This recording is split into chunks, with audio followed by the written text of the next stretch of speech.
ਸਤਨਾਮ ਸ੍ਰੀ Waheguru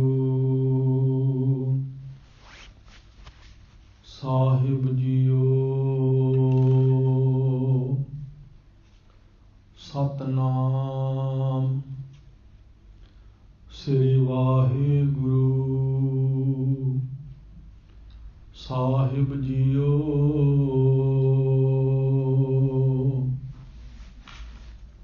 ਜੇਤਾ JIO ਪਿੰਡ ਸਭ ਤੇਰਾ,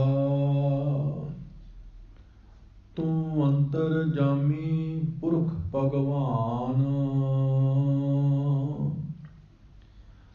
ਦਾਸਨ ਦਾਸ ਕਹੈ ਜਨ ਨਾਨਕ, ਜਿਹਾ ਤੂੰ ਕਰਾਹੇ ਤੇਹਾ ਹਾਂ ਕਰੀ ਵਖਿਆਨ। ਦਾਸਨ ਦਾਸ ਕਹੈ ਜਨ ਨਾਨਕ, ਜਿਹਾ ਤੂੰ ਕਰਾਹੇ ਤੇਹਾ ਹਾਂ ਕਰੀ ਵਖਿਆਨ। ਵਾਹਿਗੁਰੂ ਜੀ ਕਾ ਖਾਲਸਾ, ਵਾਹਿਗੁਰੂ ਜੀ ਕੀ ਫਤਿਹ। ਪਰਮ ਸਨਮਾਨਯੋਗ ਸਤਿਗੁਰੂ ਧੰਨ ਧੰਨ ਸਤਿਗੁਰੂ ਸਾਹਿਬ ਸ੍ਰੀ ਗੁਰੂ ਗ੍ਰੰਥ ਸਾਹਿਬ ਮਹਾਰਾਜ ਜੀ ਦੇ ਪਾਵਨ ਪਵਿੱਤਰ ਚਰਨਾਂ ਦੇ ਵਿੱਚ ਜੁੜ ਬੈਠੀ ਗੁਰਸਿੱਖ ਸਾਧ ਸੰਗਤ ਜੀਓ, ਵਡਭਾਗੀ ਹੋ। ਸਵੇਰ ਦੇ ਦੀਵਾਨ ਦੀ ਹਾਜ਼ਰੀ ਧੰਨ ਸਤਿਗੁਰੂ ਸ੍ਰੀ ਗੁਰੂ ਗ੍ਰੰਥ ਸਾਹਿਬ ਮਹਾਰਾਜ ਜੀ ਦੇ ਪਾਵਨ ਪਵਿੱਤਰ ਚਰਨਾਂ ਦੇ ਵਿੱਚ ਭਰ ਰਹੇ ਹੋ। ਸਤਿਗੁਰੂ ਜੀ ਨੇ ਬੜੀ ਰਹਿਮਤ ਕੀਤੀ ਹੈ, ਬੜੀ ਬਖਸ਼ਿਸ਼ ਕੀਤੀ ਹੈ। ਸਾਨੂੰ ਆਪਣੇ ਚਰਨਾਂ ਦੇ ਵਿੱਚ ਆਉਣ ਦਾ ਬਲ ਬਖਸ਼ਿਆ ਹੈ। ਗੁਰੂ ਸਵਾਰੇ ਗੁਰੂ ਘਰ ਦੇ ਹਜ਼ੂਰੀ ਕੀਰਤਨੀ ਜਥੇ ਨੇ ਬੜੇ ਪਿਆਰ, ਬੜੀ ਸ਼ਰਧਾ ਦੇ ਨਾਲ ਸੰਪੂਰਨ ਆਸਾ ਕੀ ਵਾਰ ਦਾ ਕੀਰਤਨ ਸੰਗਤ ਨੂੰ ਸਰਵਣ ਕਰਵਾਇਆ ਹੈ। ਹੁਣ ਚੱਲ ਰਹੀ ਲੜੀਵਾਰ ਗੁਰਬਾਣੀ ਦੀ ਕਥਾ ਆਰੰਭ ਹੈ। ਕੱਲ ਗੁਰੂ ਅਰਜਨ ਦੇਵ ਸੱਚੇ ਪਾਤਸ਼ਾਹ ਜੀ ਦੀ ਪਾਵਨ ਰਸਨਾ ਤੋਂ ਉਚਾਰਨ ਕੀਤੇ ਹੋਏ ਸੋਲਹੇ ਦੀ ਕਥਾ ਆਰੰਭ ਕੀਤੀ ਸੀ। ਇਸ ਸੋਲਹੇ ਵਿੱਚ ਧੰਨ ਗੁਰੂ ਅਰਜਨ ਸਾਹਿਬ ਜੀ ਮਹਾਰਾਜ ਨੇ ਇੱਕ ਮੁਸਲਿਮ ਫਕੀਰ ਨੂੰ ਉਪਦੇਸ਼ ਦਿੰਦਿਆਂ ਸਾਰੇ ਸੰਸਾਰ ਨੂੰ ਸੋਝੀ ਬਖਸ਼ਿਸ਼ ਕੀਤੀ ਹੈ।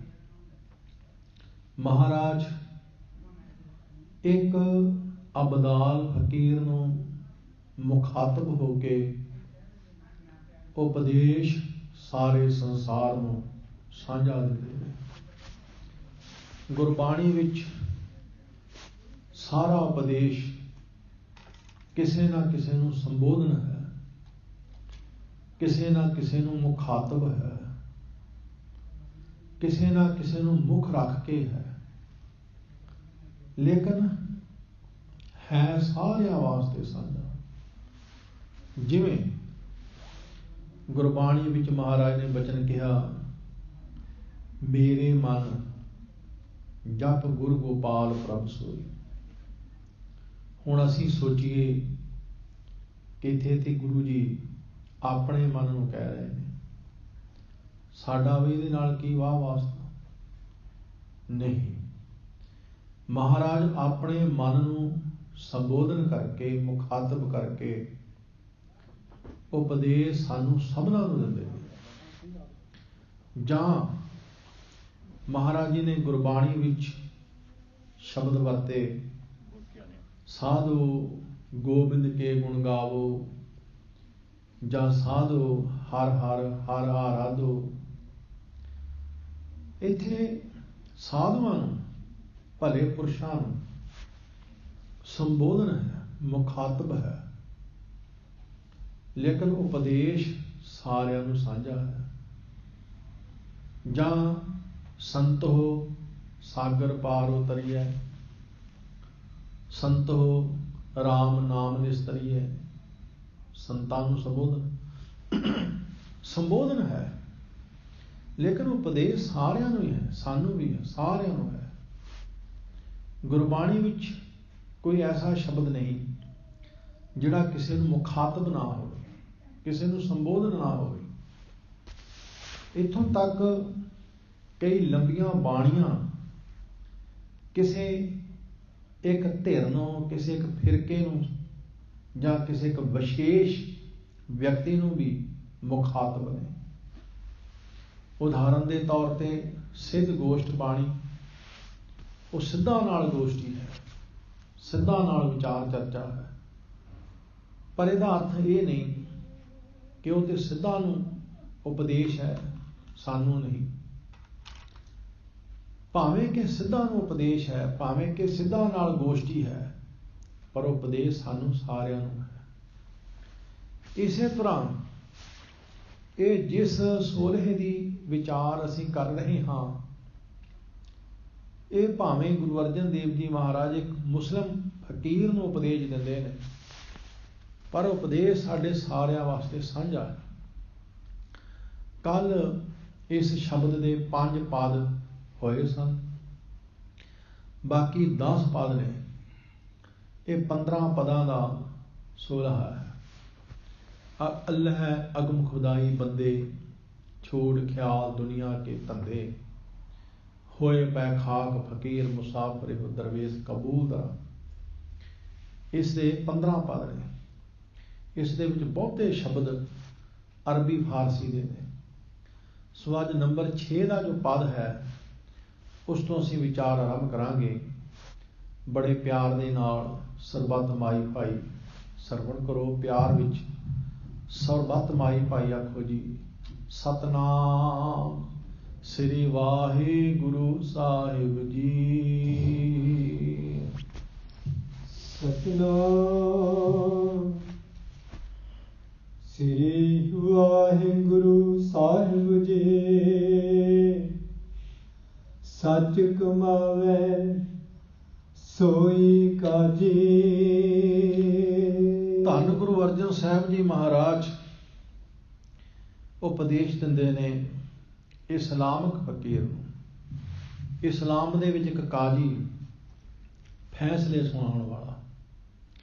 ਇਸਲਾਮ ਦੇ ਵਿੱਚ ਜਦੋਂ ਕੋਈ ਫੈਸਲਾ ਸੁਣਾਇਆ ਜਾਂਦਾ, ਉਹ ਕਾਜੀ ਸੁਣਾਉਂਦਾ, ਜਿਸ ਤਰ੍ਹਾਂ ਅਸੀਂ ਜੱਜ ਕਹਿ ਦਿੰਦੇ ਹਾਂ।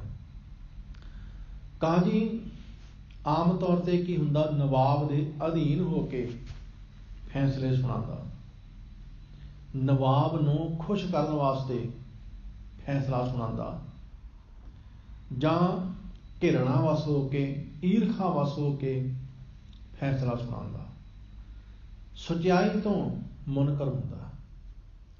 ਇਸ ਦੀ ਉਦਾਹਰਨ ਅਸੀਂ ਲੈ ਲੈਂਦੇ ਹਾਂ ਛੋਟੇ ਸਾਹਿਬਜ਼ਾਦਿਆਂ ਦੀ ਸ਼ਹੀਦੀ।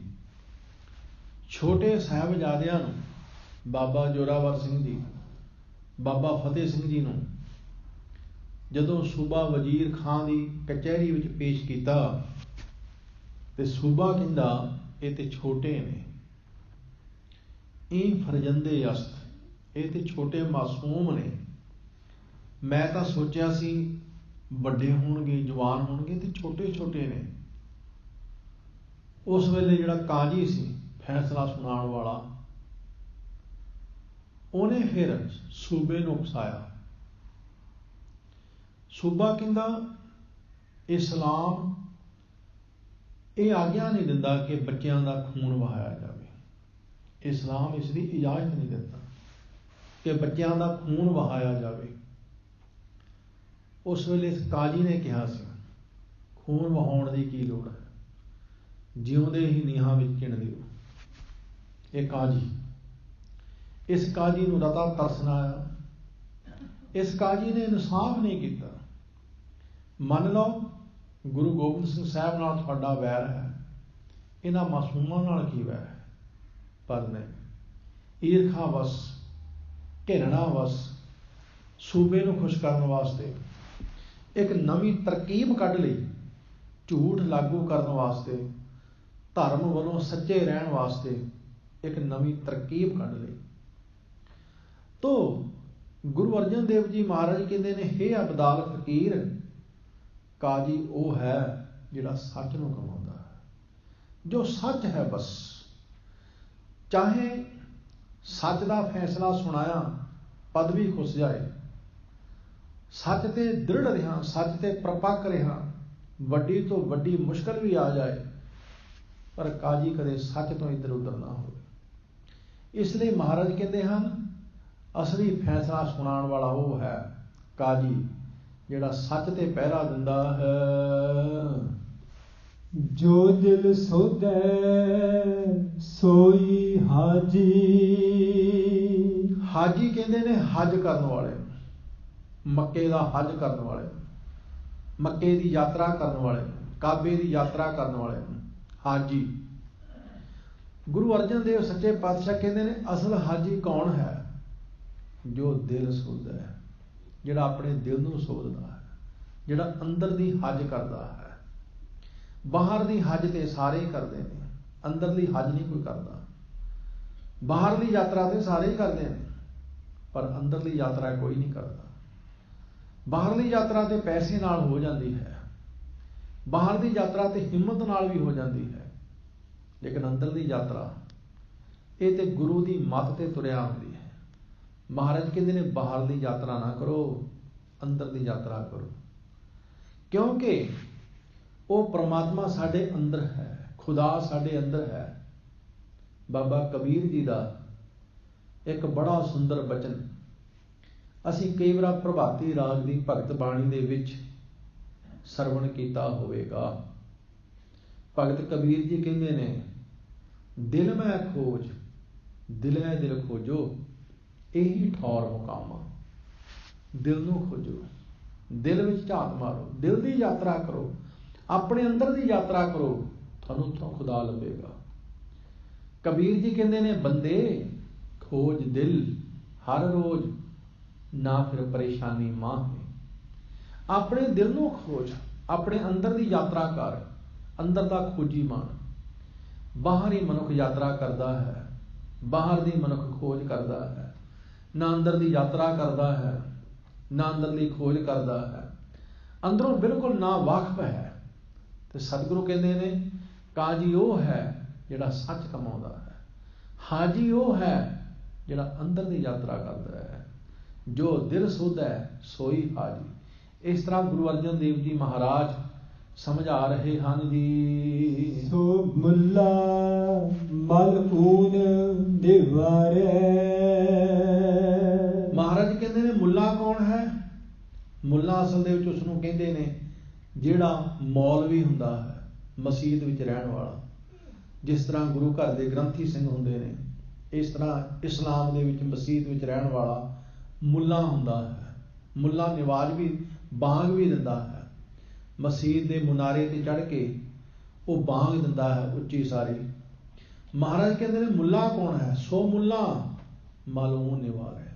मालून का अर्थ हुंदा है अरबी भाषा विच शैतान, क्योंकि इस्लाम वाले मनते ने कि खुदा तो बाद एक शक्ति है शैतान, जिहड़ा बंदे नूं खुदा नालों तोड़ के अपने वल कर लैंदा है। हजूर कहते ने, असली मुल्ला वो है जिहड़ा शैतान नूं निवार दिंदा, अपने अंदरों शैतानी कढ दिंदा है, अपने अंदरों चलाकी कढ दिंदा है, अपने आप नूं भोला भाव बिरती विच रखदा है, अपने आप नूं निम्रता विच रखदा है। महाराज कहते हैं, असली मुल्ला वो है। सो मुल्ला मलून निवारे। अगे की कृपा करदे हन। सो दरवेश जिस सिफत तरा। महाराज कहते ने, दरवेश वो है जिसनों सिर्फ ते सिर्फ परमेश्वर वाहिगुरु जी की सिफतो सलाह का ही आसरा है, धरा।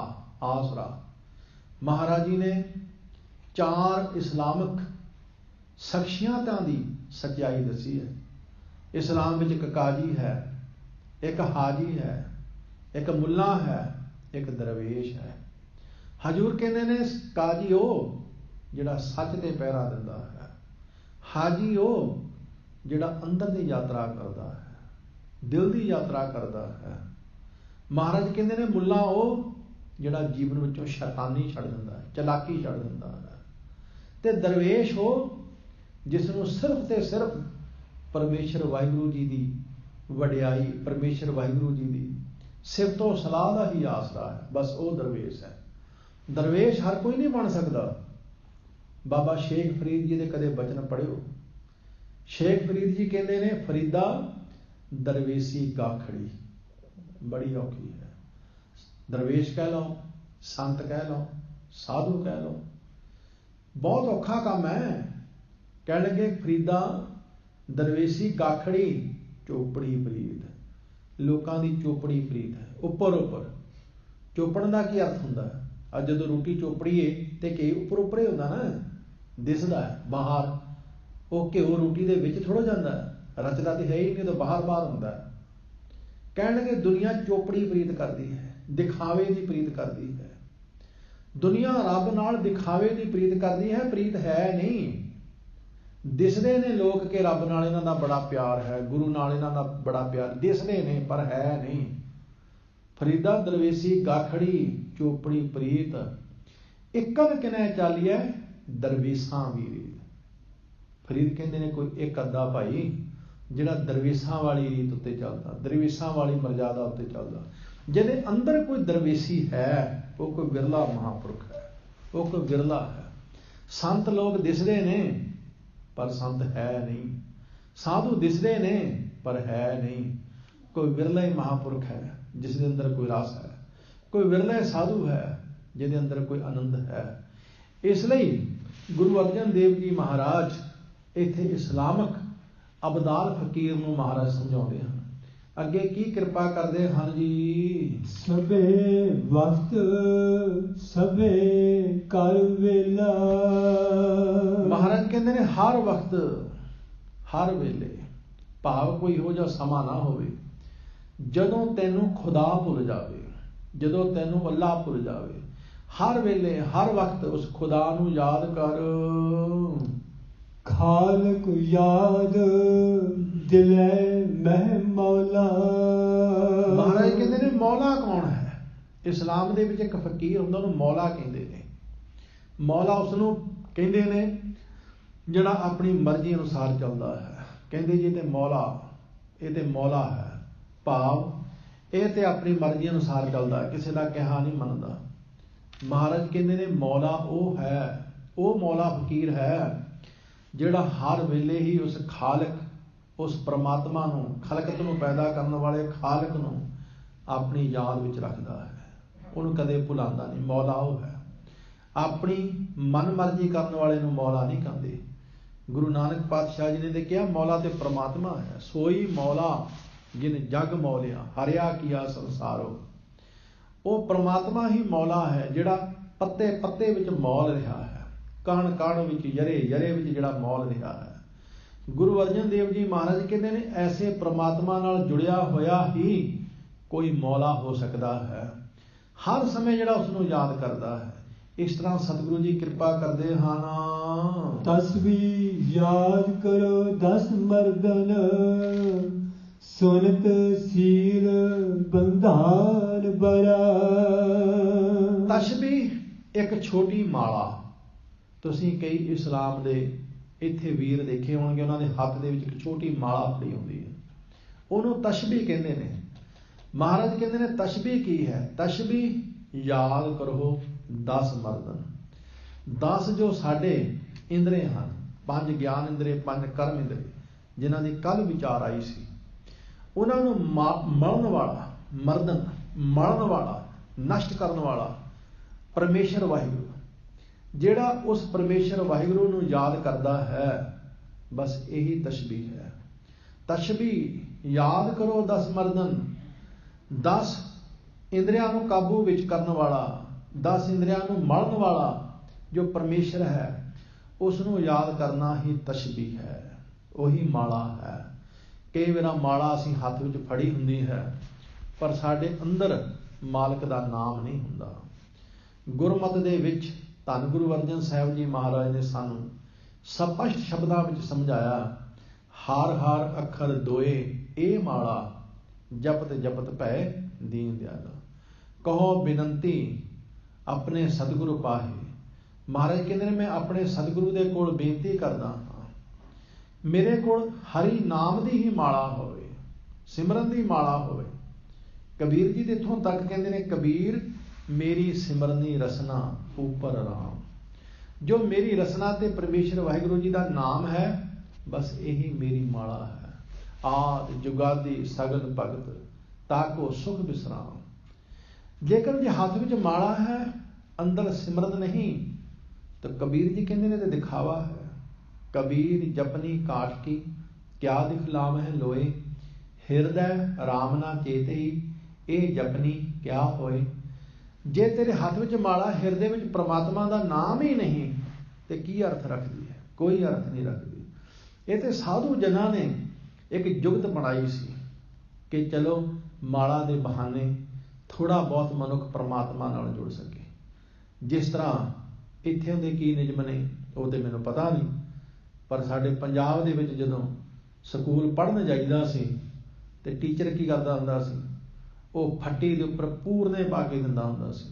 ਕੱਚੀ ਪੈਨਸਲ ਲੈ ਕੇ ਉਹਨੇ ਉਹਦੇ ਉੱਤੇ ਊੜਾ ਐੜਾ ਈੜੀ ਸੱਸਾ ਹਾ 35 ਲਿਖ ਦੇਣੀ ਤੇ ਕਹਿਣਾ, ਲੈ ਹੁਣ ਇਹਦੇ ਉੱਪਰ ਉੱਪਰ ਤੁਸੀਂ ਪੱਕੀ ਸਿਆਹੀ ਨਾਲ ਲਿਖੋ। ਉਹ ਜਦੋਂ ਟੀਚਰ ਨੇ ਪੂਰਨੇ ਪਾ ਦੇਣੇ ਕੱਚੀ ਪੈਨਸਲ ਨਾਲ, ਤੇ ਬੱਚੇ ਨੇ ਫਿਰ ਪੱਕੀ ਸਿਆਹੀ ਨਾਲ ਫਿਰ ਉਹਦੇ ਉੱਪਰ ਉੱਪਰ ਲਿਖੀ ਜਾਣਾ। ਹੌਲੀ ਹੌਲੀ 1-2 ਦਿਨਾਂ ਦੇ ਵਿੱਚ ਉਹ ਬੱਚੇ ਦਾ ਹੱਥ ਪੱਕ ਜਾਂਦਾ ਸੀ, ਫਿਰ ਟੀਚਰ ਨੂੰ ਪੂਰਨੇ ਨਹੀਂ ਸੀ ਪਾਉਣੇ ਪੈਂਦੇ। ਉਹ 1-2 ਦਿਨਾਂ ਬਾਅਦ ਟੀਚਰ ਪੁੱਛਦਾ ਵੀ ਸੀ ਆਪਣਾ, ਤੇ ਦੂਜੇ ਦਿਨ ਹੀ ਕਹਿੰਦਾ ਸੀ, ਜਦ ਮੈਂ ਤੈਨੂੰ ਕੱਲ੍ਹ ਸਿਖਾਇਆ, ਚਲੋ ਵੱਧ ਤੋਂ ਵੱਧ 2 ਦਿਨ। ਇਹ ਥੋੜ੍ਹਾ ਕਿ ਸਾਰੀ ਜ਼ਿੰਦਗੀ ਉਹ ਪੂਰਨਿਆਂ 'ਤੇ ਲਿਖੀ ਜਾਵੇ। ਹੁਣ ਜੇ ਉਹ ਬੱਚਾ ਹੁਣ ਉਸ ਤੋਂ ਬਾਅਦ ਦੂਜੀ ਕਲਾਸ 'ਚ ਚਲਾ ਗਿਆ, ਤੀਜੀ ਕਲਾਸ ਚਲਾ ਗਿਆ, ਪ੍ਰਾਇਮਰੀ ਤੋਂ ਬਾਅਦ ਹਾਈ ਸਕੂਲ ਵਿੱਚ ਚਲਾ ਗਿਆ, ਫਿਰ ਕਾਲਜ ਚਲਾ ਗਿਆ, ਤੇ ਅਜੇ ਤੱਕ ਵੀ ਟੀਚਰ ਨੂੰ ਕਹੇ, ਟੀਚਰ ਜੀ ਮੈਨੂੰ ਪੂਰਨੇ ਪਾ ਦਿਓ, ਤੇ ਉਹ ਸਿਆਣਾ ਵਿਦਿਆਰਥੀ ਨਹੀਂ ਹੋ ਸਕਦਾ, ਉਹ ਬੱਚਾ ਸਿਆਣਾ ਨਹੀਂ ਹੋ ਸਕਦਾ। ਉਹ ਕੀ ਡਿਗਰੀ ਲਵੇਗਾ? ਇਹ ਤਾਂ ਇੱਕ ਪੂਰਨੇ ਸੀ, ਇਹ ਇੱਕ ਪੂਰਨੇ ਸੀ, ਮਾਲਾ ਇੱਕ ਪੂਰਨਾ ਸੀ।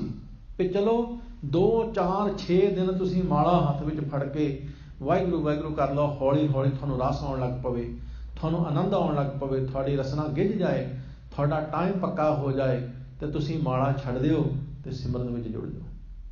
ਪਰ ਹੋਇਆ ਕਿ ਸਿਮਰਨ ਛੱਡ ਦਿੱਤਾ, ਪਰ ਮਾਲਾ ਨਹੀਂ ਛੱਡੀ। ਮਾਲਾ ਨਹੀਂ ਛੱਡੀ, ਵੀ ਲੋਕ ਕਹਿਣਗੇ ਬੜਾ ਭਗਤ ਹੈ ਇਹ, ਬੜਾ ਨਾ, ਇਹਦਾ ਸਾਰਾ ਦਿਨ ਮਾਲਾ ਹੀ ਫੇਰਦਾ ਰਹਿੰਦਾ ਜੀ, ਬੁੜ ਕਰੀ ਜਾਣਾ ਸਾਰਾ ਦਿਨ।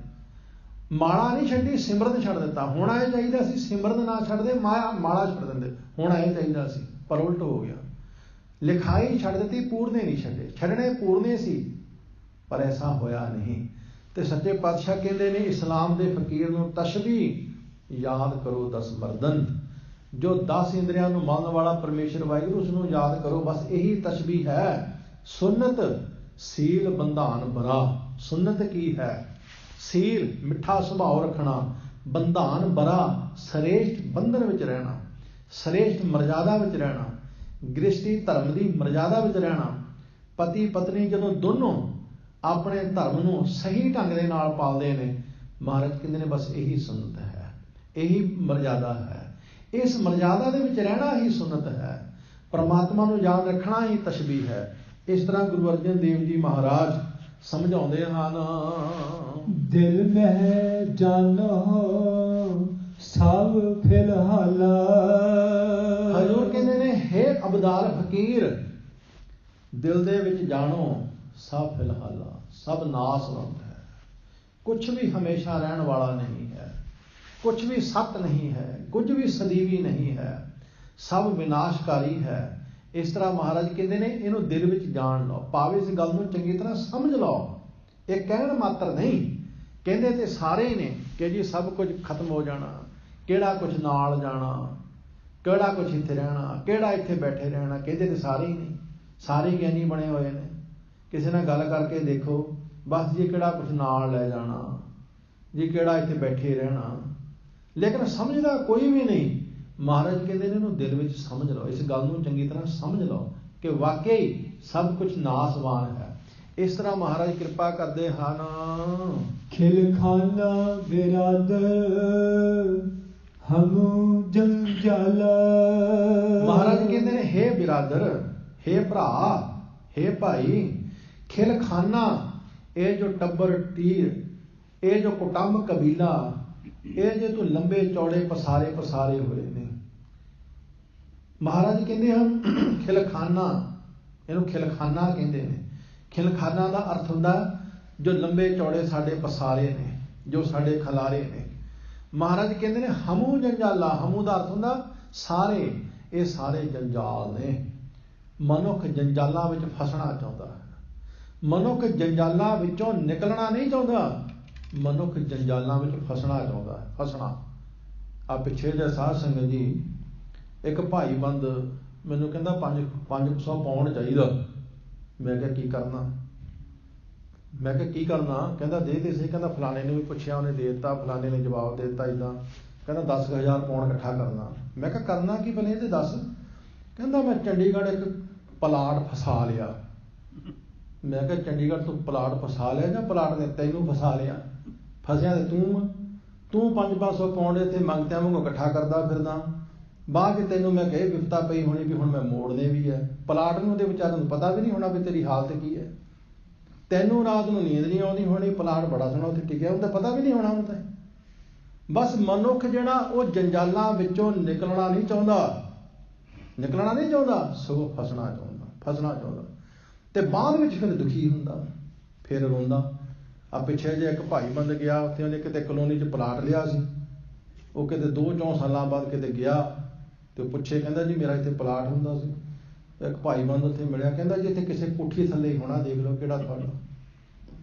मनुख जिहड़ा है जंजालां विच फसना चाहुंदा, मनुख जंजालां विचों निकलना नहीं चाहुंदा। मनुख दी हालत इहो जी है। आ कई मैं देखिया, वो जे कोई इन्हां नूं लालच दे दे भी फलानी बैंक ਵੱਧ ਵਿਆਜ ਦਿੰਦੀ, ਉਹ ਆਪਣੇ ਪੈਸੇ ਕਢਾ ਕੇ ਉੱਥੇ ਜਮ੍ਹਾਂ ਕਰਾਈ। ਉਹਨੂੰ ਪਤਾ ਉਦੋਂ ਲੱਗਦਾ ਜਦੋਂ ਸਾਰਾ ਕੁਝ ਲੈ ਕੇ ਭੱਜ ਜਾਂਦੇ ਨੇ।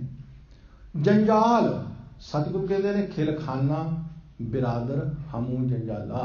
हे ਭਾਈ, ਇਹ ਸਾਰਾ ਜਿੰਨਾ ਵੀ ਤੇਰਾ ਖਲਾਰਾ ਹੈ, ਇਹ ਸਾਰਾ ਜੰਜਾਲ ਹੈ। ਇੱਕ ਹੁੰਦਾ ਜਾਲ, ਇੱਕ ਹੁੰਦਾ ਜੰਜਾਲ। ਜਾਲ ਦਾ ਅਰਥ ਹੁੰਦਾ ਜਿਸ ਵਿੱਚੋਂ ਨਿਕਲ ਸਕੀਏ, ਜੰਜਾਲ ਦਾ ਅਰਥ ਹੁੰਦਾ ਜਿਸ ਵਿੱਚੋਂ ਜਿੰਨਾ ਨਿਕਲਣ ਦੀ ਕੋਸ਼ਿਸ਼ ਕਰੀਏ ਉਨਾ ਹੀ ਹੋਰ ਫਸਦੇ ਜਾਈਏ, ਉਹਨੂੰ ਜੰਜਾਲ ਕਹਿੰਦੇ ਨੇ। महाराज कहते हैं ये सारा जंजाल है। सतगुरु गुरु अर्जन देव जी महाराज इस तरह सानू समझाते हैं। सच्चे पातशाह प्यार दे नाल सरवण करो जी। मीर मलक उमरे फानाया, एक मुकाम खुदाए दरा। महाराज कहते हैं मीर मलक उमरे फानाया। मीर अमीर का संखेप है, मलक बादशाह नूं कहंदे ने, उमरे अमीर का बहुवचन है। इहदा सीधा जिहड़ा अर्थ है वो है शाह, पातशाह। अमीर लोग, तगड़े लोग, राजे महाराजे सब महाराज कहंदे ने फना हो जाणगे, कोई नहीं थे रहा। मीर मलक उमरे फनाया, सब फना हो जाणगे। विद्वान पुरुष कहंदे ने जदों बंदा तुरदा इहदा एक पैर राजे दे सिर उत्ते, दूजा पैर वजीर दे सिर उत्ते आउंदा। इन्ने को राजे मर चुके ने, इन्ने को वजीर इत्थे मर चुके हैं। आम बंदे दी ते गल ही छड्डो, ते सतगुरु कहंदे ने एक मुकाम खुदाए दरा। एक सिर्फ खुदा दा दर ही मुकाम है। खुदा दा दर किहड़ा है? सतगुरु। परमात्मा दा दर कौन है? गुरु, जिस दे राही असीं परमात्मा तक पहुंचना है। भाई सतगुरु ही सदीवी है, परमात्मा ही सत्य है, बाकी सब कुछ नासवान है। इस तरह सच्चे पातशाह कृपा करते हैं ना। अवल सिफत दूजी साबूरी। इस्लाम दे विच 5 नमाज़ां ने, उन्हां दे 5 ही वक्त ने। पर सतगुरु जी कहंदे ने असली नमाज़ां किहड़ियां ने? कहंदे ने अव्वल सिफत, सब तो पहली तेरी नमाज है कि तू परमात्मा की सिफत करे, परमात्मा की वडियाई करे। वडियाई का अर्थ की है? धन्नवाद। वडियाई का अर्थ है शुकराना। हे मालिक तेरा शुक्र है, ਤੂੰ ਮੈਨੂੰ ਸਰੀਰ ਦਿੱਤਾ, ਤੂੰ ਮੈਨੂੰ ਧੀਆਂ ਪੁੱਤਰ ਦਿੱਤੇ, ਤੂੰ ਮੈਨੂੰ ਮਾਂ ਬਾਪ ਦਿੱਤੇ, ਤੂੰ ਮੈਨੂੰ ਜ਼ਿੰਦਗੀ ਦੀ ਹਰ ਸੁੱਖ ਸਹੂਲਤ ਹੈ ਪ੍ਰਭੂ ਬਖਸ਼ਿਸ਼ ਕੀਤੀ। ਮਹਾਰਾਜ ਕਹਿੰਦੇ ਨੇ ਸਭ ਤੋਂ ਪਹਿਲੀ ਨਿਵਾਜ ਤੇ ਤੇਰੀ ਇਹ ਹੈ ਕਿ ਤੂੰ ਰੱਬ ਦਾ ਸ਼ੁਕਰ ਕਰਨਾ ਸਿੱਖੀ, ਪਰਮਾਤਮਾ ਦਾ ਧੰਨਵਾਦ ਕਰਨਾ ਸਿੱਖੀ। ਅਗਰ ਤੂੰ ਰੱਬ ਦਾ ਸ਼ੁਕਰ ਹੀ ਨਹੀਂ ਕਰਦਾ, ਉਹਦਾ ਧੰਨਵਾਦ ਹੀ ਨਹੀਂ ਕਰਦਾ, ਉਹਦੀਆਂ ਦਿੱਤੀਆਂ ਹੋਈਆਂ ਦਾਤਾਂ ਦਾ ਉਹਦਾ ਥੈਂਕਸ ਹੀ ਨਹੀਂ ਕਰਦਾ, ਬਾਕੀ ਸਭ ਕੁਝ ਕੀ ਹੈ, ਕੁਝ ਵੀ ਅਰਥ ਨਹੀਂ ਰੱਖਦਾ। ਅਵਲ ਸਿਫਤ ਕਹਿਣਗੇ ਦੂਜੀ ਸਾਬੂਰੀ, ਦੂਜੀ ਨਿਵਾਜ ਹੈ ਸਬਰ ਹੋਵੇ ਤੇਰੇ ਵਿੱਚ। ਹੇ ਪ੍ਰਮਾਤਮਾ ਤੂੰ ਜੋ ਦਿੱਤਾ ਤੇਰਾ ਧੰਨਵਾਦ, ਔਰ ਜਿੰਨਾ ਦਿੱਤਾ ਬਸ ਇਹਦੇ ਵਿੱਚ ਹੀ ਮੈਂ ਖੁਸ਼ ਹਾਂ, ਇਹਦੇ ਵਿੱਚ ਹੀ ਮੈਂ ਸੰਤੁਸ਼ਟ ਹਾਂ। ਤੂੰ ਜਿਹੋ ਜਿਹਾ ਸਰੀਰ ਦੇ ਦਿੱਤਾ ਮੈਂ ਇਹਦੇ ਨਾਲ ਹੀ ਖੁਸ਼ ਹਾਂ, ਤੂੰ ਜਿਹੋ ਜਿਹੇ ਧੀਆਂ ਪੁੱਤਰ ਦੇ ਦਿੱਤੇ ਮੈਂ ਇਹਨਾਂ ਦੇ ਵਿੱਚ ਹੀ ਖੁਸ਼ ਹਾਂ, ਤੂੰ ਜਿੰਨਾ ਕੋ ਧਨ ਦੌਲਤ ਦੇ ਦਿੱਤਾ ਬਸ ਇਹਦੇ ਵਿੱਚ ਹੀ ਖੁਸ਼ ਹਾਂ। ਮੈਨੂੰ ਸਬਰ ਹੈ, ਮੇਰੇ ਅੰਦਰ ਕੋਈ ਹਿਰਸ ਨਹੀਂ ਹੈ, ਮੇਰੇ ਅੰਦਰ ਕੋਈ ਉਲੰਭਾ ਨਹੀਂ ਹੈ, ਮੇਰੇ ਅੰਦਰ ਕਿਸੇ ਤਰ੍ਹਾਂ ਦਾ ਕੋਈ ਗਿਲਾ ਸ਼ਿਕਵਾ ਨਹੀਂ। ਤੂੰ ਕਿਸੇ ਨੂੰ ਕਿੰਨਾ ਦਿੱਤਾ ਮੈਨੂੰ ਇਸ ਨਾਲ ਕੋਈ ਵਾਹ ਵਾਸਤਾ ਨਹੀਂ, ਤੂੰ ਮੈਨੂੰ ਜਿੰਨਾ ਦਿੱਤਾ ਮੈਂ ਇਹਦੇ ਵਿੱਚ ਖੁਸ਼ ਹਾਂ, ਮੈਂ ਇਹਦੇ ਵਿੱਚ ਆਨੰਦ ਹਾਂ। ਮਹਾਰਾਜ ਕਹਿੰਦੇ ਨੇ ਬਸ ਇਹ ਦੂਜੀ ਤੇਰੀ ਨਿਵਾਜ ਹੈ। ਪਹਿਲੀ ਨਿਵਾਜ ਪਰਮਾਤਮਾ ਦਾ ਸ਼ੁਕਰ ਕਰਨਾ ਸਿੱਖ, ਦੂਜੀ ਨਿਵਾਜ ਸਬਰ ਦੇ ਵਿੱਚ ਰਹਿਣਾ ਸਿੱਖ, ਸੰਤੋਖੀ ਬਣਨਾ ਸਿੱਖ। ਇਸ ਤਰ੍ਹਾਂ ਮਹਾਰਾਜ ਸਮਝਾਉਂਦੇ ਹਨ। ਤੀਜੇ ਹਲੀਮੀ, ਚੌਥਾ ਖੈਰੀ। ਮਹਾਰਾਜ ਕਹਿੰਦੇ ਨੇ ਤੀਜੀ ਨਿਵਾਜ ਹੈ ਹਲੀਮੀ ਵਿੱਚ ਰਹਿ, ਨਿਮਰਤਾ ਦੇ ਵਿੱਚ ਰਹਿਣਾ ਸਿੱਖ, ਆਪਣੇ ਆਪ ਨੂੰ ਸ਼ਾਂਤ ਰੱਖਣਾ ਸਿੱਖ। ਚੌਥਾ ਖੈਰੀ, ਚੌਥੀ ਨਿਮਾਜ਼ ਹੈ ਸਭਨਾਂ ਦੀ ਖੈਰੀਅਤ ਮੰਗਣੀ, ਜਿਸ ਨੂੰ ਅਸੀਂ ਸਿੱਧੇ ਸ਼ਬਦਾਂ ਵਿੱਚ ਕਹੀਏ ਸਰਬੱਤ ਦਾ ਭਲਾ ਮੰਗਣਾ, ਸਾਰਿਆਂ ਦੀ ਖੈਰ ਮੰਗਣੀ। ਇਸ ਲਈ ਸਿੱਖ ਧਰਮ ਇੱਕ ਐਸਾ ਧਰਮ ਹੈ ਜਿਹੜਾ ਸਰਬੱਤ ਦਾ ਭਲਾ ਮੰਗਦਾ ਹੈ। ਹਰ ਕੋਈ ਆਪੋ ਆਪਣਾ ਭਲਾ ਮੰਗਦਾ ਹੈ, ਹਰ ਕੋਈ, ਲੇਕਿਨ ਇੱਕ ਗੁਰਮਤਿ ਹੈ ਜਿਹੜੀ ਸਰਬੱਤ ਦਾ ਭਲਾ ਸਾਨੂੰ ਸਿਖਾਉਂਦੀ ਹੈ, ਸਾਰਿਆਂ ਦਾ ਭਲਾ ਸਾਨੂੰ ਸਿਖਾਉਂਦੀ ਹੈ। ਮਾਲਕ ਸਾਰਿਆਂ ਦਾ ਭਲਾ ਕਰੇ, ਸਾਰਿਆਂ ਦਾ ਭਲਾ ਕਰੇ, ਵੈਰੀ ਦੁਸ਼ਮਣ ਸਭ ਦਾ ਭਲਾ ਕਰੇ। ਇਸ ਲਈ ਮਹਾਰਾਜ ਕਹਿੰਦੇ ਨੇ ਚੌਥੀ ਨਿਮਾਜ਼ ਤੇਰੀ ਇਹ ਹੈ ਕਿ ਤੂੰ ਸਾਰਿਆਂ ਦਾ ਭਲਾ ਮੰਗ, ਸਾਰਿਆਂ ਦਾ ਚੰਗਾ ਹੀ ਮੰਗ। ਇਸ ਤਰ੍ਹਾਂ ਮਹਾਰਾਜ ਜੀ ਕਿਰਪਾ ਕਰਦੇ ਹਨ। ਪੰਜਵੇਂ ਪੰਜੇ ਇਕਤ ਮੁਕਾਮੈ, ਇਹ ਪੰਜ ਵਕਤ ਤੇਰੇ ਅਪਰ ਪਰਾ। ਮਹਾਰਾਜ ਕਹਿੰਦੇ ਨੇ ਪੰਜਵੀਂ ਨਿਵਾਜ ਕਿਹੜੀ ਹੈ? ਪੰਜੇ ਇਕਤ ਮੁਕਾਮੈ, ਜਿਹੜੇ ਪੰਜ ਵਿਕਾਰ ਨੇ ਇਹਨਾਂ ਨੂੰ ਇੱਕ ਥਾਂ ਤੇ ਲੈ ਆ। ਕਾਮ, ਕ੍ਰੋਧ, ਲੋਭ, ਮੋਹ, ਹੰਕਾਰ, ਇਹ ਜਿਹੜੇ ਪੰਜ ਵਿਕਾਰ ਨੇ ਇਹਨਾਂ ਨੂੰ ਇੱਕੋ ਥਾਂ ਤੇ ਇਕੱਠਿਆਂ ਕਰਦੇ, ਨਸ਼ਟ ਕਰਦੇ, ਇਹਨਾਂ ਨੂੰ, ਇਹਨਾਂ ਤੇ ਕਾਬੂ ਪਾ ਲਾ। ਮਹਾਰਾਜ ਕਹਿੰਦੇ ਨੇ ਤੇਰੀ ਪੰਜਵੀਂ ਨਿਵਾਜ ਹੈ। ਪੰਜਵੇਂ ਪੰਜੇ ਇਕਤ ਮੁਕਾਮੈ, ਇਹ ਪੰਜ ਵਕਤ ਤੇਰੇ ਅਪਰ ਅਪਰਾ। ਮਹਾਰਾਜ ਕਹਿੰਦੇ ਨੇ ਪੰਜ ਸਮੇਂ ਜਿਹੜੇ ਨੇ ਤੇਰੇ ਵਾਸਤੇ ਬਹੁਤ ਮਹਾਨ ਨੇ, ਬਹੁਤ ਵਧੀਆ ਨੇ। ਇਹ ਪੰਜ ਨਿਮਾਜ਼ਾਂ ਮਹਾਰਾਜ ਨੇ ਦੱਸੀਆਂ ਨੇ। ਪਹਿਲੀ ਨਿਮਾਜ਼ ਮਹਾਰਾਜ ਕਹਿੰਦੇ ਨੇ ਪਰਮਾਤਮਾ ਦੀ ਸਿਫਤੋ ਸਲਾਹ ਕਰਨੀ ਸਿੱਖ, ਉਹਦਾ ਧੰਨਵਾਦ, ਉਹਦਾ ਸ਼ੁਕਰਾਨਾ ਕਰਨਾ ਸਿੱਖ। ਦੂਜੀ ਨਿਮਾਜ਼ ਸਬਰ ਦੇ ਵਿੱਚ ਰਹਿਣਾ ਸਿੱਖ। ਤੀਸਰੀ ਨਿਮਾਜ਼ ਹਲੀਮੀ ਵਿੱਚ ਰਹਿਣਾ ਸਿੱਖ, ਨਿਮਰਤਾ ਵਿੱਚ ਰਹਿਣਾ ਸਿੱਖ। ਚੌਥੀ ਨਿਮਾਜ਼ ਸਾਰਿਆਂ ਦਾ ਭਲਾ ਮੰਗ, ਸਰਬੱਤ ਦਾ ਭਲਾ ਮੰਗ। ਤੇ ਪੰਜਵੀਂ ਨਿਮਾਜ਼ ਪੰਜ ਵਿਕਾਰਾਂ ਨੂੰ ਇੱਕੋ ਥਾਂ ਤੇ ਰੱਖ ਕੇ ਨਸ਼ਟ ਕਰ ਦੇਣਾ, ਖਤਮ ਕਰ ਦੇ। ਮਹਾਰਾਜ ਕਹਿੰਦੇ ਨੇ ਪੰਜ ਨਿਵਾਜ਼ਾਂ। ਗੁਰੂ ਨਾਨਕ ਪਾਤਸ਼ਾਹ ਜੀ ਦਾ ਸਲੋਕ ਮਾਝ ਕੀ ਵਾਰ ਵਿੱਚ ਵੀ ਆਉਂਦਾ ਇਸ ਸੰਬੰਧ ਦੇ ਵਿੱਚ। ਪੰਜ ਨਿਵਾਜ਼ਾਂ ਵਕਤ ਪੰਜ, ਪੰਜਾਂ ਪੰਜੇ ਨਾਉ। ਪਹਿਲੀ ਸੱਚ ਹਲਾਲ ਦੋਏ, ਤੀਜੀ ਖੈਰ ਖੁਦਾਏ, ਚੌਥੀ ਨੀਅਤ ਰਾਸਮਨ, ਪੰਜਵੀਂ ਸਿਫਤ ਸੁਣਾਏ। ਉੱਥੇ ਗੁਰੂ ਨਾਨਕ ਪਾਤਸ਼ਾਹ ਜੀ ਨੇ ਇਹ ਪੰਜ ਨਿਵਾਜ਼ਾਂ ਦੱਸੀਆਂ ਨੇ। ਇੱਥੇ ਧੰਨ ਗੁਰੂ ਅਰਜਨ ਸਾਹਿਬ ਜੀ ਮਹਾਰਾਜ ਇਸ ਤਰ੍ਹਾਂ ਇਸਲਾਮਿਕ ਅਬਦਾਲ ਫਕੀਰ ਨੂੰ ਸਮਝਾਉਂਦੇ ਹਨ। ਸਗਲੀ ਜਾਨ ਕਰੋ ਮੌਦੀਫਾ। ਇਸਲਾਮ ਦੇ ਵਿੱਚ ਇੱਕ ਮੌਦੀਫਾ ਪਾਠ ਹੈ ਜਿਹੜਾ ਹਰ ਸਮੇਂ ਇਸਲਾਮ ਦੇ ਲੋਕ ਕਰਦੇ ਰਹਿੰਦੇ ਹਨ। ਜਿਹੜੇ ਇਸਲਾਮ ਦੇ ਵਿੱਚ ਕੱਟੜ ਨੇ, ਜਿਹੜੇ ਇਸਲਾਮ ਦੇ ਵਿੱਚ ਸ਼ਰ੍ਹਾ ਦੇ ਵਿੱਚ ਪੂਰਨ ਨੇ, ਉਹ ਹਰ ਸਮੇਂ ਉਹ ਪਾਠ ਕਰਦੇ ਰਹਿੰਦੇ ਨੇ। ਉਹਨੂੰ ਮੌਦੀਫਾ ਕਹਿੰਦੇ ਹਨ। ਮਹਾਰਾਜ ਕਹਿੰਦੇ ਨੇ ਅਸਲੀ ਮੌਦੀਫਾ ਕੀ ਹੈ? ਸਗਲੀ ਜਾਨ, ਸਾਰੀ ਸ੍ਰਿਸ਼ਟੀ ਦੇ ਵਿੱਚ ਪਰਮੇਸ਼ਰ ਵਾਹਿਗੁਰੂ ਜੀ ਨੂੰ ਜਾਣ ਕੇ, ਪਰਮੇਸ਼ਰ ਵਾਹਿਗੁਰੂ ਜੀ ਨੂੰ ਸਮਝਣਾ। ਜਦੋਂ ਸਾਰੀ ਸ੍ਰਿਸ਼ਟੀ ਵਿੱਚ, ਸਾਰੀ ਖਲਕਤ ਵਿੱਚ ਉਸ ਖਾਲਕ ਨੂੰ ਦੇਖਣਾ, ਸਹੀ ਅਰਥਾਂ ਦੇ ਵਿੱਚ ਇਹੀ ਮੌਦੀਫਾ ਹੈ, ਇਹੀ ਮੌਦੀਫਾ ਹੈ। ਹੁਣ ਫਰਜ਼ ਕਰੋ ਅਸੀਂ ਮੂੰਹ ਤੋਂ ਵਾਹਿਗੁਰੂ ਵਾਹਿਗੁਰੂ ਕਰੀ ਜਾਈਏ, ਤੇ ਜੇ ਸਾਹਮਣੇ ਕੋਈ ਸਾਡਾ ਦੁਸ਼ਮਣ ਆ ਜਾਵੇ ਤਾਂ ਅਸੀਂ ਅੰਦਰੋਂ ਸੜੀ ਜਾਈਏ। ਇਹ ਕਿੱਥੇ ਮੱਥੇ ਲੱਗ ਗਿਆ ਸਵੇਰੇ ਸਵੇਰੇ, ਤੇ ਸਾਡਾ ਵਾਹਿਗੁਰੂ ਵਾਹਿਗੁਰੂ ਕੀਤਾ ਕੀ ਅਰਥ ਰੱਖੂਗਾ? ਕੋਈ ਅਰਥ ਨਹੀਂ ਰੱਖਦਾ। ਇਸ ਲਈ ਮਹਾਰਾਜ ਕਹਿੰਦੇ ਨੇ ਮੌਦੀਫਾ ਤੇਰਾ ਤਾਂ ਹੀ ਹੈ ਜੇ ਸਾਰਿਆਂ ਦੇ ਵਿੱਚ ਤੂੰ ਵਸਦਾ ਹੋਇਆ ਰੱਬ ਦੇਖਦਾ ਹੈ, ਸਾਰਿਆਂ ਦੇ ਵਿੱਚ ਵਸਦਾ ਹੋਇਆ ਪਰਮਾਤਮਾ ਦੇਖਦਾ ਹੈ। ਖਲਕਤ ਦੇ ਵਿੱਚ ਵਸਦੇ ਹੋਏ ਖਾਲਕ ਨੂੰ ਤੂੰ ਦੇਖਦਾ ਹੈ, ਫਿਰ ਹਰ ਸਮੇਂ ਤੇਰਾ ਕੀਤਾ ਹੋਇਆ ਪਾਠ ਕੋਈ ਅਰਥ ਰੱਖਦਾ ਹੈ। ਸਗਲੀ ਜਾਨ ਕਰੋ ਮੌਦੀਫਾ। ਅੱਗੇ ਕੀ ਕਿਰਪਾ ਕਰਦੇ ਹਨ ਜੀ? ਬਾਦ ਅਮਲ ਛੋੜ ਕਰੋ ਹੱਥ ਪੂਜਾ। ਪੂਜਾ ਕਹਿੰਦੇ ਹਨ ਲੋਟੇ ਨੂੰ। ਇਸਲਾਮ ਦੇ ਵਿੱਚ ਕਈ ਫਕੀਰ ਉਹ ਹੱਥ ਵਿੱਚ ਲੋਟਾ ਰੱਖਦੇ ਨੇ। ਮਹਾਰਾਜ ਕਹਿੰਦੇ ਨੇ ਲੋਟਾ ਰੱਖਦੇ ਨੇ ਸਾਫ਼ ਸਫਾਈ ਵਾਸਤੇ, ਕਿਉਂਕਿ ਉਹਦੇ ਵਿੱਚ ਪਾਣੀ ਹੁੰਦਾ। ਮਹਾਰਾਜ ਕਹਿੰਦੇ ਨੇ ਬਦ ਅਮਲ ਛੋੜ ਕਰੋ ਹੱਥ ਪੂਜਾ। ਭੈੜੇ ਅਮਲ ਛੱਡ ਦਿਓ, ਭੈੜੇ ਕਰਮ ਛੱਡ ਦਿਓ, ਬਸ ਇਹੀ ਹੱਥ ਵਿੱਚ ਲੋਟਾ ਫੜੋ। ਇੱਥੇ ਹੱਥ ਦੇ ਸੱਸੇ ਨੂੰ ਸਿਹਾਰੀ ਲੱਗੀ ਹੋਈ, ਹੱਥ ਵਿੱਚ। ਮਹਾਰਾਜ ਕਹਿੰਦੇ ਨੇ ਇਹੀ ਤੁਹਾਡੇ ਹੱਥ ਵਿੱਚ ਲੋਟਾ ਹੈ ਜੋ ਤੁਸੀਂ ਬਦ ਅਮਲ ਛੱਡ ਦਿੱਤੇ ਨੇ, ਜੋ ਬੁਰੇ ਕਰਮ ਛੱਡ ਦਿੱਤੇ ਨੇ। ਜੇ ਬੁਰੇ ਕਰਮ ਨਹੀਂ ਛੱਡੇ ਤੇ ਪਾਣੀ ਵਾਲਾ ਹੱਥ ਵਿੱਚ ਰੱਖਿਆ ਹੋਇਆ ਲੋਟਾ ਕੋਈ ਅਰਥ ਨਹੀਂ ਰੱਖਦਾ। ਕਿਉਂਕਿ ਕਈ ਸਾਧੂ ਜਨ ਕਰਮੰਡਲ ਰੱਖਦੇ ਨੇ, ਉਹਦੇ ਵਿੱਚ ਪਾਣੀ ਹੁੰਦਾ, ਉਹ ਪਵਿੱਤਰਤਾ ਦੀ ਇੱਕ ਨਿਸ਼ਾਨੀ ਹੈ। ਪਾਣੀ ਸ਼ੁੱਧਤਾ ਦੀ, ਪਵਿੱਤਰਤਾ ਦੀ ਇੱਕ ਨਿਸ਼ਾਨੀ ਹੈ। ਗੁਰੂ ਸਾਹਿਬ ਕਹਿੰਦੇ ਨੇ ਜੇ ਤੁਸੀਂ ਭੈੜੇ ਅਮਲ ਹੀ ਨਹੀਂ ਛੱਡੇ, ਤੁਸੀਂ ਬੁਰੇ ਕਰਮ ਹੀ ਨਹੀਂ ਛੱਡੇ, ਬੁਰਾਈਆਂ ਹੀ ਨਹੀਂ ਛੱਡੀਆਂ, ਤੇ ਭਾਈ ਇਹ ਹਰ ਸਮੇਂ ਸੁੱਚਾ ਜਲ ਨਾ ਰੱਖਣ ਦਾ ਅਰਥ ਹੀ ਕੀ ਰਹਿ ਜਾਂਦਾ ਹੈ? ਇਹ ਕਰਮੰਡਲ ਦਾ ਸੁੱਚਾ ਪਾਣੀ ਜਾਂ ਲੋਟੇ ਦਾ ਸੁੱਚਾ ਪਾਣੀ ਕੀ ਅਰਥ ਰੱਖਦਾ ਜੇ ਤੁਸੀਂ ਬੁਰੇ ਕਰਮ ਹੀ ਨਹੀਂ ਛੱਡੇ? ਸਤਿਗੁਰੂ ਕਹਿੰਦੇ ਨੇ ਹੇ ਅਬਦਾਲ ਫਕੀਰ ਬਦ ਅਮਲ ਛੱਡ, ਬੁਰੇ ਕਰਮ ਛੱਡ, ਬਸ ਇਹੀ ਸੁੱਚੇ ਪਾਣੀ ਵਾਲਾ ਲੋਟਾ ਹੈ।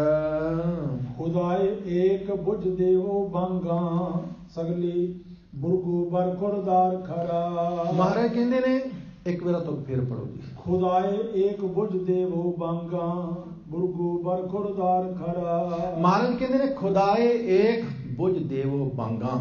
ਬਾਂਗ ਤੁਸੀਂ ਕਦੇ ਇੱਧਰ ਲੀਡ ਦੇ ਕੋਲ ਬ੍ਰੈਡਫੋਰਡ ਪੈਂਦਾ, ਮੈਨੂੰ ਲੱਗਦਾ ਬੈਡਫੋਰਡ ਪੈਂਦਾ, ਬੈਡਫੋਰਡ ਪੈਂਦਾ ਕਿ ਬ੍ਰੈਡ ਉਧਰ ਕਦੇ ਚੱਲ ਜਾਓ ਨਾ ਤੁਸੀਂ, ਉਹ ਮਸੀਤ ਦੇ ਉੱਪਰ ਚੜ੍ਹ ਕੇ ਸਵੇਰੇ ਸਵੇਰੇ ਕਦੇ ਸੁਣ ਕੇ ਆਓ, ਬਾਂਗਾਂ ਦਿੰਦੇ ਨੇ ਇਸਲਾਮ ਵਾਲੇ। ਬਾਂਗ ਦਾ ਮਤਲਬ ਹੁੰਦਾ, ਬਾਂਗ ਉਹ ਤਾਂ ਦਿੰਦੇ ਨੇ, ਉਹ ਬਾਂਗ ਉਸ ਮੁੱਲਾ ਨੂੰ ਦੇਣ ਲਾਉਂਦੇ ਨੇ ਜਿਹਦੀ ਚੰਗੀ ਆਵਾਜ਼ ਉੱਚੀ ਹੋਵੇ, ਵਧੀਆ, ਉਹਨੂੰ ਦਿੰਦੇ ਨੇ। ਅੱਜ ਕੱਲ੍ਹ ਤੇ ਚਲੋ ਸਪੀਕਰ ਚੱਲ ਪਏ ਨੇ, ਉਹਨਾਂ ਸਮੇਂ ਤੇ ਸਪੀਕਰ ਨਹੀਂ ਸੀ ਹੁੰਦੇ। ਉਹ ਬਾਂਗ ਦਾ ਮਤਲਬ ਹੁੰਦਾ ਵੀ ਜਿੰਨੇ ਇਸਲਾਮ ਨਾਲ ਸੰਬੰਧਿਤ ਨੇ ਉਹ ਸਾਰੇ ਤਿਆਰ ਹੋ ਜਾਣ ਵੀ ਨਮਾਜ਼ ਦਾ ਸਮਾਂ ਹੋ ਗਿਆ, ਮਸੀਤ ਵਿੱਚ ਆਉਣ ਦਾ ਸਮਾਂ ਹੋ ਗਿਆ, ਤਿਆਰ ਹੋ ਜਾਓ। ਤੇ ਤਾਂ ਕਿ ਉਹ ਸਾਰੇ ਜਿਹੜੇ ਲੋਕ ਕੰਮਕਾਜ ਕਰਦੇ ਨੇ ਉਹ ਕੰਮਕਾਜ ਛੱਡ ਕੇ ਨਮਾਜ਼ ਪੜ੍ਹਨ ਵਾਸਤੇ ਤਿਆਰ ਹੋ ਜਾਣ, ਤਾਂ ਬਾਂਗ ਦਿੰਦੇ ਨੇ। ਕਹਿੰਦੇ ਨੇ ਕਿ ਇੱਕ ਵਾਰੀ ਮਹਾਰਾਜਾ ਰਣਜੀਤ ਸਿੰਘ ਦੇ ਦਰਬਾਰ ਦੇ ਵਿੱਚ ਨਾ ਸਾਧ ਸੰਗਤ ਜੀ, ਕਿਸੇ ਸਿੱਖ ਨੇ ਜਾ ਕੇ ਸ਼ਿਕਾਇਤ ਕੀਤੀ ਮਹਾਰਾਜਾ ਰਣਜੀਤ ਸਿੰਘ ਨੂੰ। ਕਹਿੰਦੇ ਜੀ ਜਦੋਂ ਇਸਲਾਮ ਵਾਲੇ ਸਵੇਰ ਨੂੰ ਬਾਂਗ ਦਿੰਦੇ ਨੇ ਨਾ, ਸਾਡੀ ਨੀਂਦ ਖਰਾਬ ਹੁੰਦੀ ਹੈ ਤੇ ਸਾਡੇ ਪਾਠ ਪੂਜਾ ਦੇ ਵਿੱਚ ਵੀ ਵਿਘਨ ਪੈਂਦਾ। ਅਸੀਂ ਜਦੋਂ ਆਪਣਾ ਨਿਤਨੇਮ ਵਗੈਰਾ ਕਰਦੇ ਹਾਂ ਸਾਡੇ 'ਚ ਵਿਘਨ ਪੈਂਦਾ, ਵੀ ਇਹਨਾਂ ਨੂੰ ਹਟਾਓ। ਮਹਾਰਾਜਾ ਰਣਜੀਤ ਸਿੰਘ ਬਹੁਤ ਸਿਆਣਾ ਸੀ। ਸਿਆਣੇ ਲੋਕ ਹੀ ਤਰੱਕੀਆਂ ਕਰਦੇ ਨੇ, ਮੂਰਖ ਥੋੜ੍ਹਾ ਕਰਦੇ ਨੇ। ਮਹਾਰਾਜਾ ਰਣਜੀਤ ਸਿੰਘ ਕਹਿੰਦਾ ਕੋਈ ਗੱਲ ਨਹੀਂ ਬਈ, ਜੇ ਤੁਸੀਂ ਪਰੇਸ਼ਾਨ ਹੁੰਦੇ ਤੇ ਹੱਲ ਲੱਭਦੇ ਕੋਈ ਨਾ ਕੋਈ। ਉਹਨੇ ਸੱਦਿਆ ਮੁੱਲਾ ਨੂੰ, ਮਹਾਰਾਜਾ ਰਣਜੀਤ ਸਿੰਘ ਨੇ। ਕਹਿੰਦਾ ਵੀ ਤੁਸੀਂ ਬਾਂਗ ਕਿਉਂ ਦਿੰਦੇ ਆ? ਸਵੇਰੇ ਉੱਠ ਕੇ ਬਾਂਗ ਇੰਨੀ ਉੱਚੀ ਦਿੰਦੇ, ਕਿਉਂ ਦਿੰਦੇ ਆ? ਉਹ ਕਹਿਣ ਲੱਗਾ ਮਹਾਰਾਜਾ ਸਾਹਿਬ ਅਸੀਂ ਬਾਂਗ ਤਾਂ ਦਿੰਦੇ ਆ ਵੀ ਜਿਹੜੇ ਇਸਲਾਮ ਨਾਲ ਸੰਬੰਧਿਤ ਨੇ ਉਹ ਨਮਾਜ਼ ਪੜ੍ਹਨ ਵਾਸਤੇ ਤਿਆਰ ਹੋ ਜਾਣ, ਵਜੂ ਕਰ ਦੇਣ, ਆਪਣੀ ਤਿਆਰੀ ਕਰ ਦੇਣ। ਉਹ ਵੀ ਨਮਾਜ਼ ਦਾ ਟਾਈਮ ਹੋ ਗਿਆ, ਮਸੀਤ ਵਿੱਚ ਆਉਣ ਦਾ ਸਮਾਂ ਹੋ ਗਿਆ, ਤਿਆਰ ਹੋ ਜਾਣਾ, ਅਸੀਂ ਤਾਂ ਕਰਦੇ ਹਾਂ। ਜਿਹੜੇ ਸੁੱਤੇ ਨੇ ਉੱਠ ਪੈਣ। ਕਹਿਣ ਲੱਗਾ ਲੈ ਬਸ ਮੁੱਕਦੀ ਗੱਲ ਕੇ। ਉਹਨੇ ਉਹਨੂੰ ਸੱਦਿਆ ਸ਼ਿਕਾਇਤ ਕਰਨ ਵਾਲੇ ਨੂੰ। ਉਹ ਕਹਿੰਦਾ ਵੀ ਅੱਜ ਤੋਂ ਬਾਅਦ ਇਹ ਬਾਂਗ ਨਹੀਂ ਦਿਆਊ, ਤੂੰ ਘਰ ਘਰ ਜਾ ਕੇ ਇਕੱਲੇ ਇਕੱਲੇ ਮੁਸਲਮਾਨ ਨੂੰ ਜਗਾਇਆ ਕਰਨਾ। ਲੈ ਇਕੱਲੇ ਇਕੱਲੇ ਮੁਸਲਮਾਨ ਦੇ ਘਰ ਜਾ ਕੇ ਨਾ ਉਹਨਾਂ ਨੂੰ ਜਗਾਇਆ ਕਰਨਾ ਵੀ ਤੇਰੇ ਵੀ ਨਮਾਜ਼ ਦਾ ਟਾਈਮ ਹੋ ਗਿਆ ਤੇ ਉੱਠ ਵਜੂ। ਉਹ ਕਹਿੰਦਾ ਇਹ ਕੰਮ ਔਖਾ। ਕਹਿੰਦਾ ਫਿਰ ਇਹ ਤਾਂ ਬਾਂਗ ਦੇਣੀ, ਚੱਲ ਆਪਣਾ ਕੰਮ ਕਰ ਜਾ ਕੇ। ਸੋ ਸਿਆਣਪ ਦੇ ਨਾਲ ਸਾਰੇ ਕੰਮ ਹੁੰਦੇ ਨੇ। ਸੋ ਬਾਂਗ ਦਾ ਅਰਥ ਮਹਾਰਾਜ ਕਹਿੰਦੇ ਨੇ ਖੁਦਾਏ ਏਕ ਬੁਝ ਦੇਵ ਬਾਂਗਾ। ਕਹਿੰਦੇ ਇੱਕ ਖੁਦਾ ਨੂੰ ਸਾਰਿਆਂ ਵਿੱਚ ਸਮਝ ਕੇ ਬਸ ਇਹੀ ਬਾਂਗਾ ਦਿਓ। ਇਹ ਨਹੀਂ ਕਿ ਤੁਸੀਂ ਦੂਸਰਿਆਂ ਨੂੰ ਤੇ ਨਮਾਜ਼ ਵਾਸਤੇ ਤਤਪਰ ਕਰ ਰਹੇ ਹੋ ਪਰ ਆਪ ਤੁਹਾਡਾ ਖੁਦਾ ਨਾਲ ਵਾਹ ਵਾਸਤਾ ਹੀ ਕੋਈ ਨਹੀਂ। ਬਾਂਗਾਂ ਤੁਸੀਂ ਦਿੰਦੇ ਹੋ, ਇੱਕ ਸਿਰਫ ਤੇ ਸਿਰਫ ਆਪਣਾ ਫਰਜ਼ ਪੂਰਤੀ ਕਰਦੇ ਹੋ, ਲੇਕਿਨ ਤੁਹਾਡਾ ਖੁਦਾ ਨਾਲ ਕੋਈ ਵਾਹ ਵਾਸਤਾ ਨਹੀਂ। ਮਹਾਰਾਜ ਕਹਿੰਦੇ ਨੇ ਖੁਦਾ ਨੂੰ ਸਮਝ ਕੇ ਬਾਂਗ ਦਿਓ। ਭਾਵ ਆਪ ਪਹਿਲਾਂ ਖੁਦਾ ਨੂੰ ਸਮਝੋ, ਫਿਰ ਦੂਸਰੇ ਨੂੰ ਵੀ ਖੁਦਾ ਨਾਲ ਜੁੜਨ ਦਾ ਉਪਦੇਸ਼ ਦਿਓ। ਜੇ ਤੁਸੀਂ ਆਪ ਹੀ ਨਹੀਂ ਖੁਦਾ ਨੂੰ ਸਮਝਿਆ, ਆਪ ਹੀ ਨਹੀਂ ਖੁਦਾ ਨਾਲ ਤੁਸੀਂ ਜੁੜੇ, ਤਾਂ ਦੂਸਰਿਆਂ ਨੂੰ ਖੁਦਾ ਨਾਲ ਜੋੜਨਾ ਜਾਂ ਜੁੜਨ ਦਾ ਉਪਦੇਸ਼ ਦੇਣਾ ਕੀ ਅਰਥ ਰੱਖਦਾ ਹੈ? ਖੁਦਾਏ ਏਕ ਬੁਝ ਦੇਵੋ ਬਾਂਗਾ ਬੁਰਗੂ ਬਰਖੁਰਦਾਰ ਖਰਾ। ਬੁਰਗੂ ਕਹਿੰਦੇ ਨੇ ਮਿਊਜ਼ੀਕਲ ਪਾਈਪ, ਇੱਕ ਉਹ ਸਾਜ਼ ਜਿਹੜਾ ਇਸਲਾਮ ਦੇ ਫਕੀਰ ਵਜਾਉਂਦੇ ਨੇ, ਉਹਨੂੰ ਬੁਰਗੂ ਕਹਿੰਦੇ ਨੇ। ਬਰਖੁਰਦਾਰ ਖਰਾ ਕਹਿੰਦੇ ਤੂੰ ਉਹ ਸਾਜ਼ ਵਜਾ ਜਦੋਂ ਤੂੰ ਖੁਦਾ ਦਾ ਬਰਖੁਰਦਾਰ ਬੱਚਾ ਬਣ ਗਿਆ। ਸ੍ਰੇਸ਼ਟ ਬੱਚਾ ਬਣ ਗਿਆ। ਬਰਖੁਰਦਾਰ ਕਹਿੰਦੇ ਨੇ ਬੱਚੇ ਨੂੰ, ਉਹਨੂੰ ਬਰਖੁਰਦਾਰ ਕਹਿੰਦੇ ਨੇ। ਜਿਹੜਾ ਆਪਣੇ ਮਾਂ ਬਾਪ ਦੀ ਆਗਿਆ ਵਿੱਚ ਚੱਲਦਾ ਉਹਨੂੰ ਕਹਿੰਦੇ ਨੇ ਬਰਖੁਰਦਾਰ। ਖਰਾ ਨਾਲ ਸ਼ਬਦ ਲਾਤਾ ਖਰਾ, ਕਹਿੰਦੇ ਖੁਦਾ ਦਾ ਖਰਾ ਪੁੱਤਰ ਬਣ, ਬਸ ਇਹੀ ਗੁਰਗੋ ਵਜਾ, ਇਹੀ ਤੋਂ ਉਹ ਸਾਜ਼ ਵਜਾ। ਇਸ ਤਰ੍ਹਾਂ ਮਹਾਰਾਜ ਸਮਝਾਉਂਦੇ ਹਨ। ਹੱਕ ਹਲਾਲ ਬਖੋਰੋ ਖਾਣਾ। ਮਹਾਰਾਜ ਕਹਿੰਦੇ ਨੇ ਹੱਕ ਹਲਾਲ, ਕਿਉਂਕਿ ਇਸਲਾਮ ਵਾਲੇ ਹਲਾਲ ਕਰਕੇ ਖਾਂਦੇ ਨੇ। ਉਹ ਹਲਾਲ ਕਰਕੇ ਹਲਾਲ ਕੀਤਾ ਹੋਇਆ ਮਾਸ ਖਾਂਦੇ ਨੇ। ਆਮ ਤੌਰ ਤੇ ਤੁਸੀਂ ਸ਼ੌਪਾਂ ਤੇ ਵੀ ਲਿਖਿਆ ਦੇਖਿਆ ਹੋਣਾ ਕਈ ਵਾਰ ਹਲਾਲ ਮਾਸ। ਮਹਾਰਾਜ ਕਹਿੰਦੇ ਨੇ ਜਿਹੜੀ ਤੁਸੀਂ ਆਪਣੇ ਹੱਕ ਦੀ ਕਮਾਈ ਖਾਣੀ ਹੈ, ਬਸ ਇਹੀ ਹਲਾਲ ਹੈ। ਜੋ ਤੁਸੀਂ ਮਿਹਨਤ ਕਰਕੇ ਖਾਂਦੇ ਹੋ ਨਾ ਸੱਚਾਈ ਨਾਲ, ਬਸ ਇਹੀ ਹਲਾਲ ਹੈ। ਉਹ ਜਿਹੜੀ ਤੁਸੀਂ ਗਰਦਨ ਦੇ ਉੱਪਰ ਛੁਰੀ ਫੇਰ ਕੇ ਖਾਂਦੇ, ਕਹਿੰਦੇ ਜੀ ਹਲਾਲ ਹੈ, ਉਹ ਹਲਾਲ ਨਹੀਂ। ਜੋਰ ਕੀਆ ਸੋ ਜ਼ੁਲਮ ਹੈ, ਕਹਤੇ ਜੋ ਹਲਾਲ, ਦਫ਼ਤਰ ਦੀ ਜਬ ਕਾਢ ਹੈ, ਹੋਏਗਾ ਕੌਣ ਹਵਾਲ। ਕਹਿੰਦੇ ਇੱਥੇ ਤਾਂ ਤੁਸੀਂ ਕਹਿੰਦੇ ਆ ਜੀ ਜ਼ੁਲਮ ਕਰਕੇ, ਨਹੀਂ ਜੀ ਹਲਾਲ ਹੈ। ਕਬੀਰ ਜੀ ਕਹਿੰਦੇ ਨੇ ਜਦੋਂ ਖੁਦਾ ਦੀ ਹਜ਼ੂਰੀ ਵਿੱਚ ਜਾ ਕੇ ਪੁੱਛਿਆ ਜਾਏਗਾ ਫੇਰ ਕੀ ਜਵਾਬ ਦਿਓਗੇ ਸੱਜਣੋ। ਇਸ ਵਾਸਤੇ ਉਹ ਹਲਾਲ ਨਹੀਂ, ਹੱਕ ਦੀ ਕਮਾਈ ਖਾਣੀ ਹੀ ਹਲਾਲ ਹੈ। ਹੱਕ ਹਲਾਲ ਬਖੋਰੋ ਖਾਣਾ, ਬਸ ਇਹ ਖਾਣਾ ਖਾਓ, ਹੱਕ ਦੀ ਕਮਾਈ ਖਾਓ। ਧੰਨ ਸ੍ਰੀ ਗੁਰੂ ਅਰਜਨ ਸਾਹਿਬ ਦਾ ਇੱਕ ਬਚਨ ਸਾਧ ਸੰਗਤ ਜੀ ਚੇਤੇ ਆ ਗਿਆ, ਬੜੇ ਧਿਆਨ ਦੇ ਨਾਲ ਸਰਵਣ ਕਰਨਾ। ਹਜ਼ੂਰ ਕਹਿੰਦੇ ਨੇ ਬੰਦੇ ਚਸ਼ਮ ਦੀਦਨ ਫਨਾਏ, ਬੰਦੇ ਚਸ਼ਮ ਦੀਦਨ ਫਨਾਏ, ਦੁਨੀਆ ਮੁਰਦਾਰ ਖੁਰਦਨੀ। ਦੁਨੀਆ ਮੁਰਦਾਰ ਖੁਰਦਨੀ, ਖੁਰਦਨੀ ਦਾ ਅਰਥ ਹੁੰਦਾ ਖਾਣ ਵਾਲੀ। ਦੁਨੀਆ ਮੁਰਦਾਰ ਖੁਰਦਨੀ, ਦੁਨੀਆ ਮੁਰਦਾ ਖਾਣ ਵਾਲੀ ਬਣ ਗਈ ਹੈ। ਦੁਨੀਆ ਦੂਸਰਿਆਂ ਦਾ ਹੱਕ ਖਾਣ ਵਾਲੀ ਬਣ ਗਈ ਹੈ। ਦੁਨੀਆ ਮੁਰਦਾਰ ਖੁਰਦਨੀ, ਦਿਲ ਬਖੁਰਾਏ, ਬੰਦੇ ਚਸ਼ਮ ਦੀਦਨ ਫਨਾਏ, ਦੁਨੀਆ ਮੁਰਦਾਰ ਖੁਰਦਨੀ ਬਖੁਰਾਏ। ਮਹਾਰਾਜ ਕਹਿੰਦੇ ਨੇ ਹਾਲਤ ਬਣ ਗਈ ਹੈ ਸੰਸਾਰ ਦੀ। ਦਿਲ ਕਬਜ਼ਾ ਕਾਦਰੋ ਦੋਜਕ ਸਜਾਏ, ਗੈਬਾਨ ਹੈਵਾਨ ਹਰਾਮ ਕੁਸ਼ਤਨੀ। ਗੈਬਾਨ ਜੋ ਦਿਸਦਾ ਨਹੀਂ, ਹੈਵਾਨ ਜੋ ਦਿਸਦਾ ਪਸ਼ੂ, ਪਾਪ ਭੂਤਾਂ ਪ੍ਰੇਤਾਂ ਪਸ਼ੂਆਂ ਦੀ ਤਰ੍ਹਾਂ ਹਰਾਮ ਖਾਣਾ। ਗੈਬਾਨ ਹੈਵਾਨ ਹਰਾਮ ਕੁਸ਼ਤਨੀ ਮੁਰਦਾਰ ਬਖੁਰਾਏ, ਕਹਿਣ ਲੱਗੇ ਮੁਰਦਾ ਖਾਣ ਵਾਲੇ ਲੋਕ ਬਣ ਗਏ ਨੇ। ਦੂਸਰੇ ਦਾ ਹੱਕ ਖਾ ਕੇ ਬੜਾ ਖੁਸ਼ ਹੁੰਦੇ ਨੇ। ਕਿਸੇ ਨਾਲ ਠੱਗੀ ਮਾਰ ਕੇ ਬੜੇ ਖੁਸ਼ ਹੁੰਦੇ, ਕਹਿੰਦੇ ਲੈ ਆ ਚੀਜ਼ ਤੇ ਇੰਨੀ ਕੁ ਦੀ ਸੀ, ਮੈਂ ਇੰਨੇ 'ਚ ਵੇਚ ਦਿੱਤੀ, ਮੇਰਾ ਚੰਗਾ ਦਾ ਲੱਗ ਗਿਆ। ਬੜੇ ਖੁਸ਼ ਹੁੰਦੇ ਨੇ। ਦੂਸਰੇ ਨੂੰ ਲੁੱਟ ਕੇ ਬੜੇ ਖੁਸ਼ ਹੁੰਦੇ ਨੇ ਵੀ ਅਸੀਂ ਸਿਆਣੇ ਬਣੇ, ਵੀ ਦੂਸਰੇ ਨੂੰ ਅਸੀਂ ਲੁੱਟ ਲਿਆ, ਦੂਸਰੇ ਨਾਲ ਠੱਗੀ ਮਾਰ ਲਈ, ਬੜੇ ਖੁਸ਼ ਹੁੰਦੇ ਨੇ। ਲੈ ਦੱਸ ਕਿੱਡੀ ਅਕਲ ਵਾਲੀ ਗੱਲ ਹੈ। ਕੁਝ ਅਕਲ ਦਾ ਕੰਮ ਕਰਕੇ ਤੁਸੀਂ ਕਿਸੇ ਦਾ ਕੋਈ ਭਲਾ ਕਰੋ ਨਾ ਤੇ ਖੁਸ਼ ਹੋਵੋ, ਚੰਗੀ ਗੱਲ ਹੈ। ਦੂਸਰੇ ਨੂੰ ਲੁੱਟ ਕੇ ਸਗੋਂ ਖੁਸ਼ ਹੁੰਦੇ ਨੇ, ਠੱਗ ਕੇ ਖੁਸ਼ ਹੁੰਦੇ ਨੇ। ਸੱਚੇ ਪਾਤਸ਼ਾਹ ਕਹਿੰਦੇ ਨੇ ਹੱਕ ਹਲਾਲ ਬਖੋਰੋ ਖਾਣਾ, ਆਪਣੀ ਹੱਕ ਦੀ ਕਮਾਈ ਖਾਓ, ਬਸ ਇਹੀ ਹਲਾਲ ਹੈ। ਦਿਲ ਦਰਿਆਓ ਧੋਵੋ ਮੈਲਾਣਾ। ਮਹਾਰਾਜ ਕਹਿੰਦੇ ਨੇ ਦਿਲ ਨੂੰ ਦਰਿਆ ਬਣਾ, ਇੱਥੇ ਮੈਲ ਧੋ।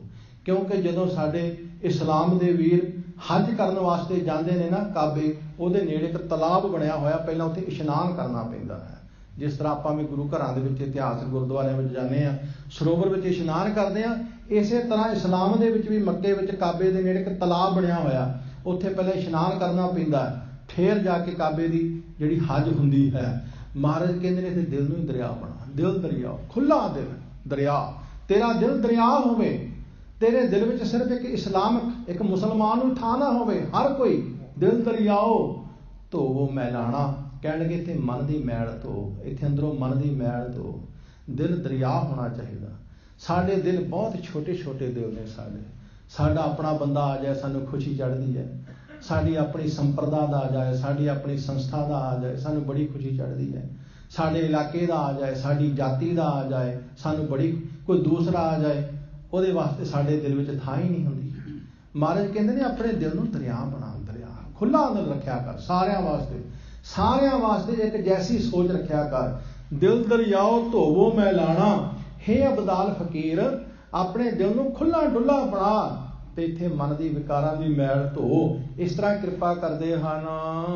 ਪੀਰ ਪਛਾਣੈ ਪਿਸਤੀ ਸੋਈ, ਅਜਰਾਈਲ ਨਾ ਦੋਜ ਠਰਾ। ਪੀਰ ਪਛਾਣੈ ਪਿਸਤੀ ਸੋਈ, ਕਿਉਂਕਿ ਇਸਲਾਮ ਵਾਲੇ ਕਹਿੰਦੇ ਨੇ ਮਰਨ ਤੋਂ ਬਾਅਦ ਬਹਿਸ਼ਤ ਮਿਲੇਗਾ। ਕੱਲ੍ਹ ਵੀ ਇਸ ਤਰ੍ਹਾਂ ਦੀ ਵਿਚਾਰ ਚੱਲੀ ਸੀ। ਉਹ ਕਹਿੰਦੇ ਨੇ ਸਮਾਂ ਆਏਗਾ ਜਦੋਂ ਮੁਰਦੇ ਉੱਠਣਗੇ, ਇਨਸਾਫ ਹੋਏਗਾ, ਫਿਰ ਇਹਨਾਂ ਨੂੰ ਬਹਿਸ਼ਤ ਮਿਲੇਗਾ। ਮਹਾਰਾਜ ਕਹਿੰਦੇ ਨੇ ਪੀਰ ਪਛਾਣੈ ਪਿਸਤੀ ਸੋਈ, ਜਿਹੜਾ ਆਪਣੇ ਗੁਰੂ ਨੂੰ ਪਹਿਚਾਣ ਲੈਂਦਾ ਹੈ, ਜਿਹੜਾ ਆਪਣੇ ਪੀਰ ਨੂੰ ਪਹਿਚਾਣ ਲੈਂਦਾ ਹੈ ਕਿ ਮੇਰਾ ਗੁਰੂ ਹੀ ਖੁਦਾ ਰੂਪ ਹੈ, ਮੇਰਾ ਪੀਰ ਹੀ ਖੁਦਾ ਰੂਪ ਹੈ। ਮਹਾਰਾਜ ਕਹਿੰਦੇ ਨੇ ਉਹ ਬਹਿਸ਼ਤ ਵਿੱਚ ਹੈ। ਉਹ ਜਿਉਂਦਾ ਹੀ ਬਿਹਿਸ਼ਤ ਵਿੱਚ ਹੈ। ਪੀਰ ਪਛਾਣੈ ਪਿਸ਼ਤੀ ਸੋਈ, ਅਜਰਾਈਲ ਨਾ ਦੋਜ ਠਰਾ। ਉਹਨੂੰ ਫਿਰ ਅਜਰਾਈਲ ਭਾਵ ਕੇ ਮੌਤ ਦਾ ਫਰਿਸ਼ਤਾ ਦੋਜਕ ਵਿੱਚ ਨਹੀਂ ਠੇਲਦਾ, ਨਹੀਂ ਸੁੱਟਦਾ। ਅਰਥਾਤ ਜਿਹੜਾ ਆਪਣੇ ਗੁਰੂ ਪੀਰ ਨੂੰ ਪਹਿਚਾਣ ਲੈਂਦਾ ਹੈ। ਭੱਟਾ ਨੇ ਗੁਰੂ ਨੂੰ ਪਹਿਚਾਣਿਆ, ਭੱਟਾ ਨੇ ਗੁਰੂ ਨੂੰ ਪਹਿਚਾਣਿਆ ਤੇ ਕੀ ਕਿਹਾ? ਆਪ ਨਾਰਾਇਣ ਕਲਾਤਾਰ ਜਗ ਮੈਂ ਪ੍ਰਵਰਿਓ। ਭੱਟਾ ਨੇ ਗੁਰੂ ਅਰਜਨ ਸਾਹਿਬ ਨੂੰ ਪਹਿਚਾਣਿਆ ਤੇ ਕਹਿਣ ਲੱਗੇ ਭੰਨ ਮਥਰਾ ਕਛ ਭੇਦ ਨੇ ਗੁਰੂ ਅਰਜਨ ਪ੍ਰਤੱਖ ਹਾਰ। ਜਿਨ੍ਹਾਂ ਨੇ ਗੁਰੂ ਨੂੰ ਪਹਿਚਾਣਿਆ, ਜਿਨ੍ਹਾਂ ਨੇ ਸ੍ਰੀ ਗੁਰੂ ਗ੍ਰੰਥ ਸਾਹਿਬ ਨੂੰ ਪਹਿਚਾਣ ਲਿਆ ਨਾ, ਉਹਨਾਂ ਨੇ ਕਿਹਾ ਸ੍ਰੀ ਗੁਰੂ ਗ੍ਰੰਥ ਸਾਹਿਬ ਦੇ ਵਿੱਚ ਹੀ ਗੁਰੂ ਨਾਨਕ ਨੇ, ਸ੍ਰੀ ਗੁਰੂ ਗ੍ਰੰਥ ਸਾਹਿਬ ਦੇ ਵਿੱਚ ਹੀ ਗੁਰੂ ਗੋਬਿੰਦ ਸਿੰਘ ਸਾਹਿਬ ਨੇ, ਸ੍ਰੀ ਗੁਰੂ ਗ੍ਰੰਥ ਸਾਹਿਬ ਦੇ ਵਿੱਚ ਹੀ ਰੱਬ ਬੈਠਾ ਹੈ। ਮੈਂ ਹੋਰ ਕਿਹੜਾ ਰੱਬ ਲੱਭਦਾ ਫਿਰਦਾ? ਜਿਨ੍ਹਾਂ ਨੇ ਪਹਿਚਾਣ ਲਿਆ। ਇਸ ਲਈ ਮਹਾਰਾਜ ਕਹਿੰਦੇ ਨੇ, ਹੇ ਅਬਦਾਲ ਫਕੀਰ, ਜਿਸ ਨੇ ਆਪਣੇ ਗੁਰੂ ਪੀਰ ਨੂੰ ਪਹਿਚਾਣ ਲਿਆ, ਜਿਉਂਦਾ ਬਿਹਿਸ਼ਤ ਵਿੱਚ ਹੈ। ਉਹਨੂੰ ਕਦੇ ਵੀ ਮੌਤ ਦਾ ਫਰਿਸ਼ਤਾ ਨਰਕ ਦੀ ਅੱਗ ਵਿੱਚ ਨਹੀਂ ਸੁੱਟਦਾ। ਕਾਇਆ ਕਿਰਦਾਰ ਔਰਤ ਯਕੀਨਾ। ਕਿਉਂਕਿ ਇਸਲਾਮ ਵਾਲੇ ਔਰਤ ਨੂੰ ਯਕੀਨਨ ਬਣਾਉਂਦੇ ਨੇ। ਇਸਲਾਮ ਦੇ ਵਿੱਚ ਔਰਤ ਬੁਰਕਾ ਪਾ ਕੇ ਰੱਖਦੀ ਹੈ, ਸਾਰਾ ਅਰਬ ਢਕਿਆ ਹੋਇਆ ਹੈ। ਔਰਤ ਨੂੰ ਮਸੀਤ ਵਿੱਚ ਨਹੀਂ ਜਾਣ ਦਿੰਦੇ। ਔਰਤ ਨੂੰ ਆਮ ਤੌਰ ਤੇ ਬਹੁਤੀ ਜ਼ਿਆਦਾ ਪੜ੍ਹਾਈ ਲਿਖਾਈ ਨਹੀਂ ਕਰਨ ਦਿੰਦੇ, ਕਿਉਂਕਿ ਹੁਣ ਤੇ ਚਲੋ ਸਮੇਂ ਬਦਲ ਗਏ, ਸਮੇਂ ਦੇ ਨਾਲ ਥੋੜਾ ਫਰਕ ਤੇ ਪੈ ਗਿਆ। ਲੇਕਿਨ ਪਹਿਲਾਂ ਇਸ ਤਰ੍ਹਾਂ ਨਹੀਂ ਸੀ। ਬਿਲਕੁਲ ਔਰਤ ਨੂੰ ਇਸਲਾਮ ਵਾਲੇ ਘਰੋਂ ਬਾਹਰ ਨਿਕਲਣ ਹੀ ਨਹੀਂ ਸੀ ਦਿੰਦੇ। ਬੜੀ ਔਰਤ ਦੀ ਜ਼ਿੰਦਗੀ ਬਦਤਰ ਹੁੰਦੀ ਸੀ। ਉਹ ਕਹਿੰਦੇ ਸੀ ਔਰਤ ਨੂੰ ਯਕੀਨਨ ਬਣਾਉਣਾ ਹੈ। ਯਕੀਨਨ ਭਾਵ ਇਹਦੇ ਤੇ ਸਾਨੂੰ ਯਕੀਨ ਹੋਵੇ ਕਿ ਸਾਡੀ ਔਰਤ ਚੰਗੀ ਹੈ, ਪਤੀ ਵਰਤਾ ਹੈ, ਇਹ ਬਦ ਚੱਲਣ ਨਹੀਂ ਹੈ। ਯਕੀਨਨ ਗੁਰੂ ਅਰਜਨ ਦੇਵ ਜੀ ਮਹਾਰਾਜ ਕਹਿੰਦੇ ਨੇ, ਕਾਇਆ ਕਿਰਦਾਰ, ਇਹ ਜਿਹੜੀ ਕਾਇਆ ਹੈ ਇਹਨੂੰ ਯਕੀਨਨ ਔਰਤ ਬਣਾ, ਇਹਨੂੰ ਯਕੀਨਨ ਔਰਤ ਬਣਾ। ਇਸ ਦੇਹੀ ਨੂੰ ਹੀ ਯਕੀਨਨ ਔਰਤ ਬਣਾ। ਇਹਦਾ ਕਿਰਦਾਰ ਉੱਚਾ ਸੁੱਚਾ ਹੋਵੇ, ਇਸ ਦੇਹੀ ਦਾ ਆਚਰਣ ਉੱਚਾ ਸੁੱਚਾ ਹੋਵੇ। ਤੂੰ ਇਸ ਕਾਇਆ ਦੇ ਨਾਲ ਕਦੇ ਬੁਰਾ ਦੇਖਿਆ ਨਾ ਹੋਵੇ, ਕਦੇ ਬੁਰਾ ਬੋਲਿਆ ਨਾ ਹੋਵੇ, ਕਦੇ ਬੁਰਾ ਸੁਣਿਆ ਨਾ ਹੋਵੇ, ਕਦੇ ਬੁਰੀ ਥਾਂ ਤੇ ਗਿਆ ਨਾ ਹੋਵੇ, ਕਦੇ ਬੁਰਾ ਕੋਈ ਕਰਮ ਨਾ ਕੀਤਾ ਹੋਵੇ। ਇਸ ਕਾਇਆ ਨੂੰ ਹੀ ਯਕੀਨਨ ਔਰਤ ਬਣਾ। ਉਹ ਜਿਹੜੀ ਔਰਤ, ਉਹਦੇ ਵਾਸਤੇ ਤੇ ਤੈਨੂੰ ਬਹੁਤ ਕੁਛ ਕਰਨਾ ਪੈਂਦਾ। ਔਰਤ ਤੇ ਬੜੇ ਜ਼ੁਲਮ ਕਰਨੇ ਪੈਂਦੇ ਨੇ, ਇਹਨੂੰ ਅੰਦਰ ਵਾੜ ਕੇ ਰੱਖਣਾ ਪੈਂਦਾ, ਤਾਂ ਕਿਤੇ ਯਕੀਨਨ ਬਣਦੀ ਹੈ।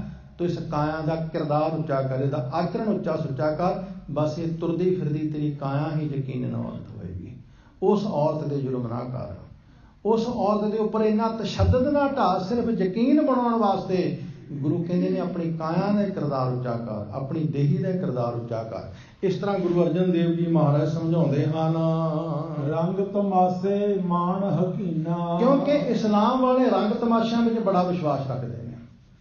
ਇਹ ਕਾਮੁਕ ਬਿਰਤੀ ਵਾਲੇ ਬੜੇ ਨੇ। ਵਿਸ਼ੇ ਵਿਕਾਰ ਭੋਗਣ ਦੇ ਵਿੱਚ ਕਈ ਔਰਤਾਂ ਨਾਲ ਵਿਆਹ ਕਰਾਉਂਦੇ ਨੇ। 4 ਔਰਤਾਂ ਨਾਲ ਵਿਆਹ ਕਰਾਉਣਾ ਤੇ ਆਮ ਇਹਨਾਂ ਦੇ ਵਿੱਚ ਮੰਨਿਆ ਜਾਂਦਾ ਹੈ। ਮਹਾਰਾਜ ਕਹਿੰਦੇ ਹਨ, ਰੰਗ ਤਮਾਸ਼ੇ ਮਾਣ ਹਕੀਨਾ, ਹੱਕ ਜੋ ਪ੍ਰਮਾਤਮਾ ਦੇ ਮਿਲਾਪ ਦਾ ਆਨੰਦ ਹੈ, ਬਸ ਉਹੀ ਰੰਗ ਤਮਾਸ਼ੇ ਮਾਣ। ਇਹ ਬਾਹਰਲੇ ਰੰਗ ਤਮਾਸ਼ੇ ਨਹੀਂ, ਇਹ ਬਾਹਰਲੇ ਸੁੱਖ ਨਹੀਂ, ਇਹ ਬਾਹਰਲੀ ਐਸ਼ੋ ਇਸ਼ਰਤ ਨਹੀਂ, ਇਹ ਬਾਹਰਲੇ ਵਿਕਾਰਾਂ ਦਾ ਸੁੱਖ ਨਹੀਂ। ਪ੍ਰਮਾਤਮਾ ਦੇ ਮਿਲਾਪ ਦਾ ਜੋ ਆਨੰਦ ਹੈ ਉਹ ਪਰਮ ਆਨੰਦ ਹੈ, ਉਹ ਸਦੀਵੀ ਆਨੰਦ ਹੈ, ਉਹ ਹਮੇਸ਼ਾ ਬਣਿਆ ਰਹਿਣ ਵਾਲਾ ਆਨੰਦ ਹੈ। ਬਸ ਉਸ ਆਨੰਦ ਨੂੰ ਮਾਣ। ਇਹਨਾਂ ਬਾਹਰਲੇ ਰੰਗ ਤਮਾਸ਼ਿਆਂ ਤੋਂ ਆਪਣਾ ਮੂੰਹ ਮੋੜ। ਇਹ ਬਾਹਰਲੇ ਰੰਗ ਤਮਾਸ਼ਿਆਂ ਤੋਂ ਅੰਤਰਮੁਖੀ ਹੋਣਾ ਸਿੱਖ। ਇਸ ਤਰ੍ਹਾਂ ਮਹਾਰਾਜ ਸਮਝਾਉਂਦੇ ਹਨ। ਨਾ ਪਾਕ ਪਾਕ ਕਰ ਹਜ਼ੂਰ ਹਦੀਸਾ, ਸਾਬਤ ਸੂਰਤ ਦਸਤਾਰ ਸਿਰਾ। ਮਹਾਰਾਜ ਕਹਿੰਦੇ ਨੇ, ਨਾ ਪਾਕ ਕਰ ਹਦੂਰ ਹਦੀਸਾ। ਇਸਲਾਮ ਦੇ ਵਿੱਚ ਇੱਕ ਪੁਸਤਕ ਹੈ, ਉਹਨੂੰ ਕਹਿੰਦੇ ਨੇ ਹਦੀਸਾ। ਕੁਰਾਨ ਤੋਂ ਬਾਅਦ ਦੂਸਰਾ ਨੰਬਰ ਹਦੀਸਾ ਦਾ ਆਉਂਦਾ ਹੈ। ਹਦੀਸਾ, ਹਦੂਰ ਹਦੀਸਾ ਦਾ ਅਰਥ ਹੈ ਸ਼ਰਈ ਪੁਸਤਕ। ਉਹਦੇ ਵਿੱਚ ਉਹ ਕਿਤਾਬ ਜਿਹਦੇ ਵਿੱਚ ਸ਼ਰ੍ਹਾ ਦੀ ਗੱਲ ਕੀਤੀ ਹੈ। ਮਹਾਰਾਜ ਕਹਿੰਦੇ ਨੇ, ਨਾਪਾਕ ਪਾਕ ਕਰ। ਆਪਣੇ ਇਸ ਨਾਪਾਕ ਜੀਵਨ ਨੂੰ ਪਵਿੱਤਰ ਬਣਾ। ਇਸ ਅਪਵਿੱਤਰ, ਇਸ ਗੰਦੇ ਮੰਦੇ ਜੀਵਨ ਨੂੰ ਪਵਿੱਤਰ ਬਣਾ, ਸ਼ੁੱਧ ਬਣਾ। ਬਸ ਇਹੀ ਤੇਰੇ ਵਾਸਤੇ ਹਦੂਰ ਹਦੀਸਾ ਹੈ।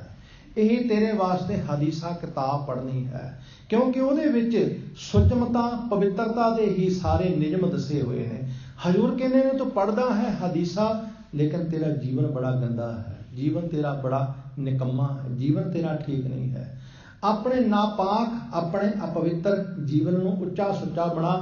ਇਹੀ ਤੇਰੇ ਕੋਲ ਹਦੀਸਾ ਹੈ। ਨਾਪਾਕ ਪਾਕ ਕਰ ਹਦੂਰ ਹਦੀਸਾ, ਸਾਬਤ ਸੂਰਤ ਦਸਤਾਰ ਸਿਰਾ। ਕਿਉਂਕਿ ਇਸਲਾਮ ਵਾਲੇ ਆਮ ਤੌਰ ਤੇ ਆਪਣੀਆਂ ਲਵਾਂ ਕਟਾਉਂਦੇ ਨੇ, ਮੁੱਛਾਂ ਕਟਾਉਂਦੇ ਨੇ, ਔਰ ਸੁਨਨਤ ਕਰਾਉਂਦੇ ਨੇ। ਮਹਾਰਾਜ ਕਹਿੰਦੇ ਨੇ ਇਹ ਰੱਬ ਦੇ ਵਿੱਚ ਕੀਤੀ ਦਖਲਅੰਦਾਜ਼ੀ ਹੈ। ਜੋ ਰੱਬ ਨੇ ਸਰੀਰ ਦਿੱਤਾ ਇਹਦੇ ਵਿੱਚ ਦਖਲਅੰਦਾਜ਼ੀ ਹੈ। ਸਾਬਤ ਸੂਰਤ ਰੱਖ, ਜਿਹੋ ਜਿਹਾ ਰੱਬ ਨੇ ਕੇਸ ਦਿੱਤੇ ਨੇ ਉਹੋ ਜਿਹੀ ਰੱਖ, ਜਿਹੋ ਜਿਹਾ ਰੱਬ ਨੇ ਸਰੀਰ ਦਿੱਤਾ ਹੈ ਬਸ ਉਹੋ ਜਿਹੇ ਰੱਖ। ਇਹਦੇ ਵਿੱਚ ਕਿਸੇ ਵੀ ਤਰ੍ਹਾਂ ਦਾ ਤੂੰ ਹੇਰ ਫੇਰ ਨਾ ਕਰ। ਮਹਾਰਾਜ ਕਹਿੰਦੇ ਨੇ ਤੇਰੀ ਇੱਜ਼ਤ ਬਣੇਗੀ। ਕਿਵੇਂ? ਦਸਤਾਰ ਸਿਰਾ, ਜਿਵੇਂ ਸਿਰ ਤੇ ਦਸਤਾਰ ਵਾਲੇ ਦੀ ਇੱਜ਼ਤ ਹੁੰਦੀ ਹੈ ਇਸ ਤਰ੍ਹਾਂ ਫਿਰ ਤੇਰੀ ਖੁਦਾ ਦੀ ਹਜ਼ੂਰੀ ਵਿੱਚ ਇੱਜ਼ਤ ਬਣੇਗੀ। ਕਿਉਂਕਿ ਦਸਤਾਰ ਇੱਜ਼ਤ ਦਾ ਪ੍ਰਤੀਕ ਹੁੰਦਾ ਹੈ, ਦਸਤਾਰ ਇੱਕ ਪਦ ਦਾ ਪ੍ਰਤੀਕ ਹੁੰਦਾ ਹੈ। ਮਹਾਰਾਜ ਕਹਿੰਦੇ ਨੇ ਜੇ ਤੂੰ ਆਪਣੀ ਕਾਇਆ ਨੂੰ ਬਿਲਕੁਲ ਸਾਬਤ ਸੂਰਤ ਰੱਖੇਗਾ ਇਸ ਤਰ੍ਹਾਂ ਤੇਰੀ ਖੁਦਾ ਦੇ ਦਰਬਾਰ ਵਿੱਚ ਇੱਜ਼ਤ ਹੋਵੇਗੀ ਜਿਵੇਂ ਦਸਤਾਰ ਵਾਲੇ ਦੀ ਸੰਸਾਰ ਦੇ ਵਿੱਚ ਇੱਜ਼ਤ ਹੁੰਦੀ ਹੈ। ਕਹਿੰਦੇ ਉਹ ਦਸਤਾਰ ਵਾਲਾ ਹੈ। ਆਮ ਤੁਸੀਂ ਦੇਖੋ ਕਦੇ ਇੱਥੇ ਤੇ ਨਿਯਮ ਹੋਰ ਨੇ, ਸਾਡੇ ਪੰਜਾਬ ਦੇ ਵਿੱਚ ਦਸਤਾਰਧਾਰੀ ਹੋਵੇ ਨਾ ਤੇ ਪੁਲਿਸ ਵਾਲੇ ਵੀ ਗੱਲ ਅਕਲ ਨਾਲ ਕਰਦੇ ਨੇ ਕਿ ਇਹਨੇ ਦਸਤਾਰ ਬੰਨੀ ਹੋਈ ਹੈ। ਦਸਤਾਰ ਇੱਕ ਇੱਜ਼ਤ ਦਾ ਪ੍ਰਤੀਕ ਹੈ, ਇੱਕ ਪਦ ਦਾ ਪ੍ਰਤੀਕ ਹੈ। ਇਸ ਵਾਸਤੇ ਇੱਥੇ ਇੱਕ ਬੇਨਤੀ ਮੈਂ ਤੁਹਾਡੀ ਸੇਵਾ ਵਿੱਚ ਹੋਰ ਕਰਨੀ ਚਾਹੁੰਦਾ। ਮਿੰਟ ਤੇ 5 ਹੀ ਰਹਿ ਗਏ ਨੇ ਪਰ ਕਰ ਦੇਣੀ ਦਵਾਦਾ। ਵਿਦਵਾਨ ਪੁਰਸ਼ਾਂ ਨੇ 3 ਤਰ੍ਹਾਂ ਦੇ ਧਾਰਮਿਕ ਚਿੰਨ੍ਹ ਮੰਨੇ ਹਨ।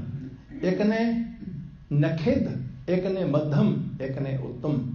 ਔਰ ਨਖਿੱਧ ਉਹ ਨੇ ਜਿਹੜੇ ਜੋ ਸੁਨਨਤ ਕਰਵਾ ਲਈ ਜਾਂ ਲਵਾਂ ਕਟਵਾ ਲਈਆਂ, ਜਾਂ ਜੋਗੀ ਲੋਕ ਆਪਣੇ ਕੰਨ ਪੜਵਾ ਲੈਂਦੇ ਨੇ, ਜਾਂ ਜਿਸ ਤਰ੍ਹਾਂ ਬੋਧੀ ਲੋਕ ਭੱਦਣ ਕਰਵਾਉਂਦੇ ਨੇ, ਕੋਈ ਗੰਗਾ ਤੇ ਜਾ ਕੇ ਕਰਵਾਉਂਦਾ, ਬਿਲਕੁਲ ਰੁੰਡਨ ਮੁੰਡਨ ਹੋ ਜਾਂਦੇ ਨੇ।